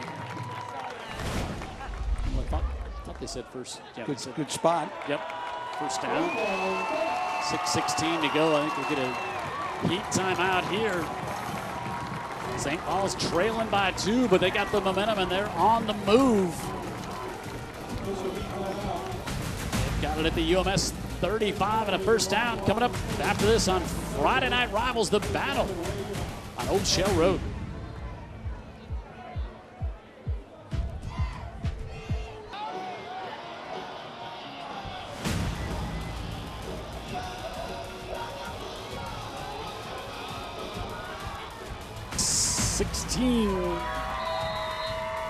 Left here, 4th quarter. What a game, back and forth all night. And the Saints with a fresh set of downs to the Bulldog 35. McFadden, double pump, looking wide open, far side, and incomplete. Is coming back there, Kate Patel on Paso, and that one kind of hit Patel in the back. Yeah, he just underthrew it. He had exactly what he wanted. The pump got Paso open, and he just leaves it out there a little bit. Maybe you could have called something on that. He puts it a little in front of him. So it's 6. It would be the 4th touchdown of the night for Paso and also for McFadden. Yeah. Coach Curtis said when he was walking off the field, he said, our secondary is going to have to step up. And they've been challenged here in the second half, and more of it coming quickly. Out of bounds inside the 30. John Wallace Holiday, his 2nd catch tonight, the sophomore. You don't have to do amazing things, but if you do the little things right, and I just get back to McFadden. I got a text from David Morris talking about how this kid really does have great arm talent and the first-year starter as a senior, but you'd agree, right? He can zip it out there. You got to get some game. It's you forget, like you said, he backed up Jake Green here, and so now he's just starting him for the 4th time here tonight. It takes a while. Yeah. Got to get that big game experience. 3rd and 4. Drops the snap, turns around, hands it off. Javante Graves Billups battles ahead, and he's down to the 20 and a first down. Well, we talked about the lack of blocking in the first half. Here in the second half, Billups now well over 120, 30 yards or so. And even with a drop snap, they're able to get big positive yards. So that tells you a lot about that blocking, especially right there between guards. You put some lipstick on the pigskin when things go wrong. Javante Graves Billups there. Make things look pretty, and he did there, and he's got the first down to the 20. Go back to him. Bounces to the outside. See his vision, though, Jim? Down to the 12, yeah, because there was nothing there. No, the blocking was good if if you improvise. But UMS did a good job at the point of attack, but he was able to squeeze it to the outside, see where the opening was. He's got great instincts. 41. Yeah. Again, most of that. He might have had 10 at the half, yeah, right? not much at all. Now look for They got everything they want now. 2nd and 1. Griffin lines up at fullback. Sultan deep in the backfield. Nope. Maybe the 5. That was not Sultan. That was Gray that they brought in because he's done everything else tonight. Why not? Yeah. Boy, great blocking again. The action right up front. Guard, center guard. It's down to the 7.5-yard line. 1st and goal. Javante Graves-Billups had gone out for a breather. And they're on the 5. Breather over. Got his breath caught. Yeah. Back in the lineup. They overload the right side. Give it to Billups up the middle, and he's upended by Edwin White. You can see the mutual respect each other has there as they give each other a little slap on the helmet as they get up. A couple of prospects, one going to Army, one going to Tennessee. You never know. Tennessee may play Army someday early in the season. What a game. At the 4 is now we inside 4 minutes to go. McFadden, far side, out, touchdown. Goes to the far side and has his 4th touchdown pass of the night and his first one to the sophomore Holiday. 4 touchdown passes for McPherson, and UMS gives up another passing touchdown, and St. Paul's has their first lead of this game since the first quarter. First of all, a great block by Franklin. This is basically just a quick screen out there, and look at him occupy the corner, and then these receiver units seem to go like about 8 deep on each side. They've got guys that come off the bench, sophomores scoring touchdowns. Now a 4-point lead, so they will go for 2. Javante Graves-Billups. They do the quick out Same again. Thing. Yep, but this time UMS able to stop it there. Kyle Patel. So a 4-point lead. St. Paul's with their, again, first lead since early in the first quarter in this one. Boy, the texts are coming. I think people are just enjoying this game so much. I know we are. Aren't we, though? Randy Bergen, talking about Sean Sullivan, of course, FM Talk 106.5, my new boss man. And Randy Bergen, who's got Tea Time on the Gulf Coast radio show on Sundays, says, Dano, what a game. And it is a great game. Or Kevin McCarron checking in.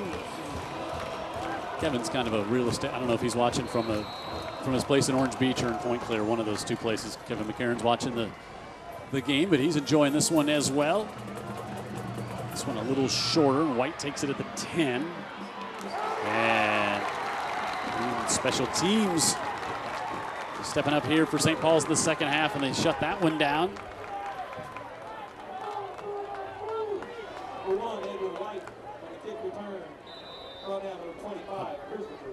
Big night of high school football here in the Gulf Coast. Big night tomorrow night, just up the road from here. South Alabama Jags with their first game at Hancock Whitney Stadium, and Tulane rolling over. We're going to have family over to maybe get a pizza and watch that one on ESPN2. But that's so exciting. Singleton, 7 passing touchdowns between the 2 quarterbacks here tonight. Singleton's going to need another.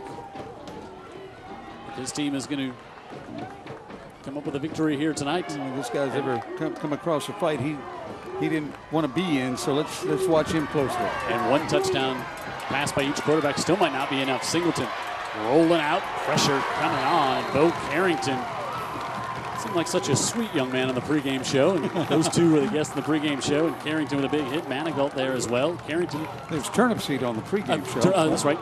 Turnip Seed actually was the one who came and made the stop there. Well, the St. Paul team just coming in waves now defensively, Jim. They've just come alive after they were a little lifeless after getting that 10-0 lead early. I would agree. They got it back. looks to the far side. And see Edwin White, his first touch offensively tonight, and the Saints were ready for that. No gain, and 3rd and long. Coming up, Grayson Miles over there on the coverage. Good play by Miles, who took just a little too long to develop. Looked like it took just a split second too long. I'll be honest with you. I think Miles made it look like it took too long. He was anticipating so well. UMS looked like they could do anything for a stretch, and now they're trying to find something. Yeah, each team has had to use a timeout here in the second half. What a game, what an atmosphere. Roberson to the bottom of the screen. Singleton steps up, middle, fires, complete. He's got it up to the 36-yard line. Edwin White. Well, you see why they rush him. You see why they bring extra people, because if you give him time and sit back, he's going to find somebody. And White, we've not seen him on offense much here tonight. Yeah. But now they put him out there. It's all hands on deck. Yes, it is. Big first down right there. And you almost don't want to, if you're UMS, you don't want to give the ball back to St. Paul's at any point with any time left on this. The way things have gone in the second half. White comes around from the end, takes it, makes a move, and he's almost near midfield as he's to the 49, picks up 13. Well, after this run, it occurs to me Edwin White needs to be in the game right now. Look at that. Wow. He'll play defense at the next level, but give him the ball here while you're on Old Shell Road and see what he can do. So Stafford, after that injury, has not touched the ball much. He's a big part of their offense since he went out. And yes, kind of changed it around. They fake to White. Singleton has time, steps up, dumps it off on the far side, and Cade Beard has the catch, and that's going to be another UMS first down. Here come the Dogs. And you got it. I was saying about Singleton, you know, he's not the guy that's going to back away from a fight, and here they are. Big 3rd down play and making plays now, bringing UMS right down the field. Manigault was right in front of him. He makes plays, number 17. James the Green Hornet Pittman watching this game as well, checking in. Singleton fires and it goes off the hand of White, incomplete. He had some time and he had White. Down to a minute 7. St. Paul's on top, 5-4. They're ranked number 2 in the state. Singleton, the senior quarterback, led this UMS team to state championship last year. Has only lost once in 2 years as a starter. This team that's just recently had a 34-game win streak snapped, so they know how to finish games. Singleton fires again, and that one incomplete as he wanted to go to Lawrence, who had a touchdown earlier here tonight. And now 3rd and 10 coming up as we're officially under a minute. Terry Curtis, I've mentioned this, one of the rare coaches today, does not wear a headset, not talking to anybody up in the booth. Yep. He's going on what he sees. But he's been calling plays and winning games a long time, doing it that way. One of the most beloved and respected coaches among his peers in the state of Alabama is Singleton. Now with 250 passing yards, he's going to need more here on 3rd and 10. Rolls out, launches right side into coverage, and it's intercepted. Toss that one up, and Hayden Odell picks it off back inside the 5. They explode on the red sideline now, and Singleton got, again, when they get pressure on him, right in his face, and that certainly affected the decision-making and the throw. Trying to make something happen there on 3rd and long. Let's watch here. They brought a little pressure. Bennett Crane was coming in there, and Hayden Odell. Well, there was a time in this game you would not have seen a St. Paul's victory looking so obvious. 21-10, UMS-Wright after scoring 21 straight points. And they were just winning the line of scrimmage for much of the first half and into the second half. But boy, things changed. It's one of the best high school games we've done in a long time. I was just thinking, and again, thinking down the road, could it happen again in the playoffs? Well, you've got a top-heavy Region 5A with 4 really good teams up top in Mobile Christian, these two, and Faith Academy. Yeah, St. Paul's trying to stay unbeaten.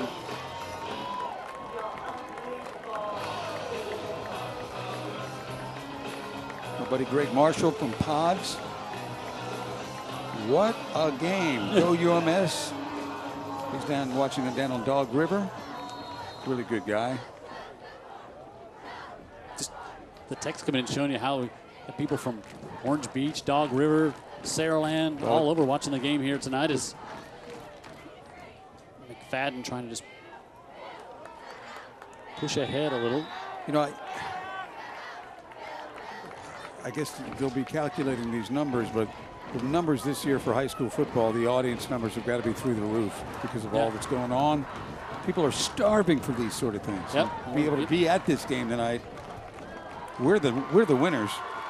Saints will be the winners. Mobile Christian in 4A this year, so they had the win over UMS. So my bad. But that's still the region is still loaded, and McFadden takes the timeout there, and St. Paul's takes the knee, I should say, and St. Paul's a rally here, and UMS.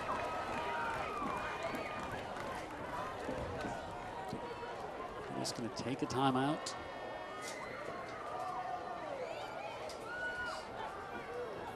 Well, the offensive line, give them credit.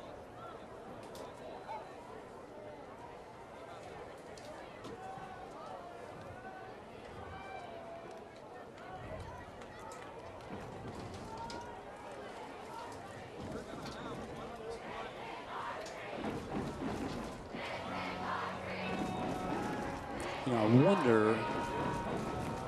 So it's third down with 13 seconds left here.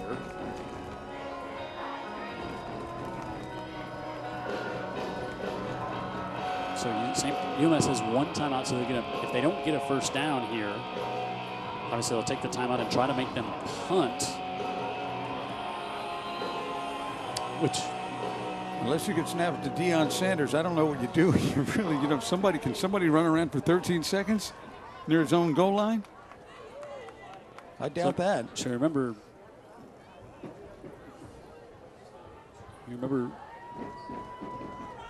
UMS had to take that timeout on a PAT attempt that had Coach Curtis upset in the third quarter. How about a quick kick here? On third down, McFadden trying to burn a little time, and so UMS takes the timeout, so we're going to make them punt. Theoretically, if you did a quick kick there, just punt, you might roll a lot of time off. Now, when the ball rolled dead, time would be called then, but that'd be an interesting strategy there. Maybe with half that time left, you consider it. So anyway, that's all gone. So you know, we've seen some special teams plays in this game. We've seen some near blocks by the UMS-Wright punt return team. So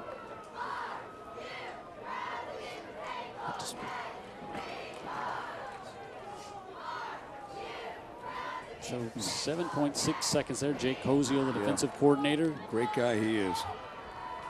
Does a great job with his defense. And so do you send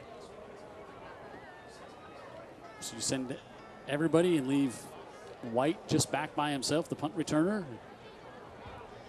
You know, do you take a safety if you're St. Paul's here and then get a chance for a free kick? And so they're just... That's a consideration. So he's just going to try to run around, and he's going to take as much time as he can, and takes the safety with. They let the clock run out. So, did he burn off all 7.6 seconds? You know, if you can replay that one, I think it would show that he did not.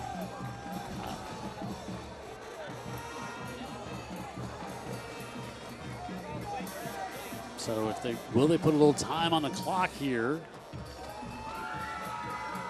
for the free kick? The UMS would not have it. I'm going to say no. The officials are going to walk off the field and say that time has run out. And a little more of something in the game that you just don't always see, to have a safety run out the final play, as we see. Boy. And Coach Curtis. Two great friends, but Terry's, that was pretty brief. He's really upset that he let this one get away, Jim. Yeah, they back and forth. St. Paul's remains unbeaten on the year, 34-32 your final. And as we said, a game that had just about everything. As we get Coach Mass down here to join us. And hey, Coach, just your typical 34-32 UMS St. Paul's scored, kind of what everybody thought here tonight, right? Well, I think it was a classic game. I agree. I think it's got two teams with tremendous pride and tradition, and you know, we said in practice all week it could be a four-quarter game, and by God, it was. You know, I'm very proud of our kids. It did not look good for a long time. We had trouble getting off the field defensively. We made a stop when we had to. And, you know, who cares tomorrow morning how we did it? We got 34, and they got 32, and we'll take it. Hey, Steve, Dan Brennan, and Jim and I were just talking about everyone has been starving, you know, everybody, everywhere, because of COVID, starving for events like this. Man, the people at home, because this was a sellout considering COVID, the people at home, I don't know that two teams have put on a better show in years on UTV 44. Well, thank you for saying that, and congrats to Terry, because, you know, they had a great plan. You know, he's a little bit of basketball analogy, ran the clock down to about, you know, 1 or 2 seconds at times, but got some playmakers, and we did too. Javante Grisbell stepped up big in the second half. Dan was, you know, I didn't think it'd be this close. I knew that whoever had the last fourth quarter was probably going to win. I did think it'd be this close, I meant to say. I'm exhausted. I know our kids are exhausted, and but if you can't like high school football after watching these two teams play, then shame on you. And if you think we're not supposed to be doing this, then shame on you again. Hey, because we're doing the right things. We're protecting our kids, and we're masking. We're doing everything we can possibly do. Look at both sides the joy here. So to all you naysayers that we're not doing the right thing, I can say a couple of things about getting in trouble. So. Hey, say a couple things about the maturation process of your young quarterback, Bester McFadden. Oh, God, did he play great. Yes, he did. You know, a lot of those throws were read throws where we had running plays called RPOs, and he just played ungodly. I mean, I've said it all year. I'm a know-it-all now, right? You know, I know-it-all that just give him some time, he'd be fine, and he did. He played like a senior quarterback, and he led our team. Yeah, I'd say better than fine. Yeah. He's got a whip when he lets it go, huh? Yeah, he's a good player. He's a great player. And I'm very proud for him. Proud for our seniors. I didn't want our seniors to have to leave without beating UMS. And, you know, this is awesome. Yeah, you know, Coach, I was just thinking one thing Dan and I saying, you know, we don't know what's going to happen, if we're going to get to play next week, 2 weeks, whatever. But I'd sure love to see you two meet again in the playoffs. I would love. You know what I'd love to see?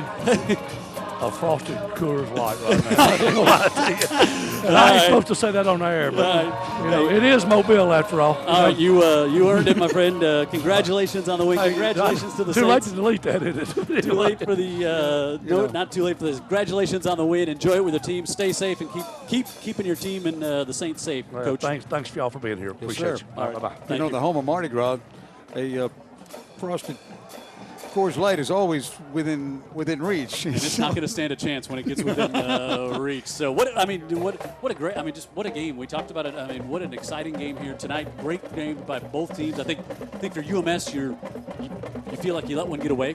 I think no doubt. A little bit after the tough start, and then rallying back, jumping out to the lead. But then if you're St. Paul's, you feel like, hey, we found a way to win this game. And they did too. It wasn't a fluke, you know. They started to run the ball well in the second half. They were able to make some stops on defense. And Billups Graves, boy, he showed out in the second half, had a great second half. The quarterback was fantastic, and the wide receivers, everybody was making plays tonight, and we didn't realize that was going to happen because, quite frankly, both of these defenses came in with the reputations of being, maybe the strong part of the unit. Yeah, UMS had given up 1 passing touchdown all year coming into tonight's game. St. Paul's had only given up 21 points. They did that in the first half here tonight. So both these teams, a great matchup. Again, it's been since 2007 since they were in the same region. So the game, I don't know if it meant any more, but certainly it does now in a standing standpoint. The kids love the rivalry, and so do the parents and everybody else. But a great, great game we saw here tonight. Our 3 Herc Reynolds players of the game, and we had others that we could have put on there as well. Bester McFadden had the 4 touchdown passes. Wow. Javante Graves-Billups really changed things around in the second half for the Saints.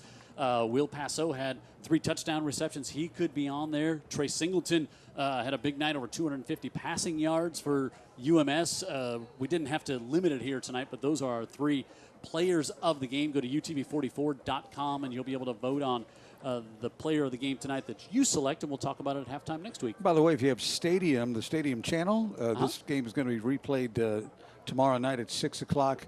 There, so maybe if you wanted to DVR it and have it forever and ever, then you could do that too. Because maybe you're going to be watching the Jags tomorrow night make their home debut at the brand new stadium. Yeah, a lot of excitement in football in the city of Mobile, Alabama, but no more exciting place than right here tonight. That's what I'm going to say. This was center stage right here, and we're so glad that we are here and we could bring this game to you. St. Paul's remains unbeaten on the year. They're now 4-0. So for Dan Brennan, I'm Jim Cox, David Sharp, our statistician, Jared Kihas, and our entire UTV 44 Friday Night Rivals crew. We say good night from E.E. Delaney Stadium, where the Saints rally, come back and win this one by 2 over their rivals just down Old Shell Road.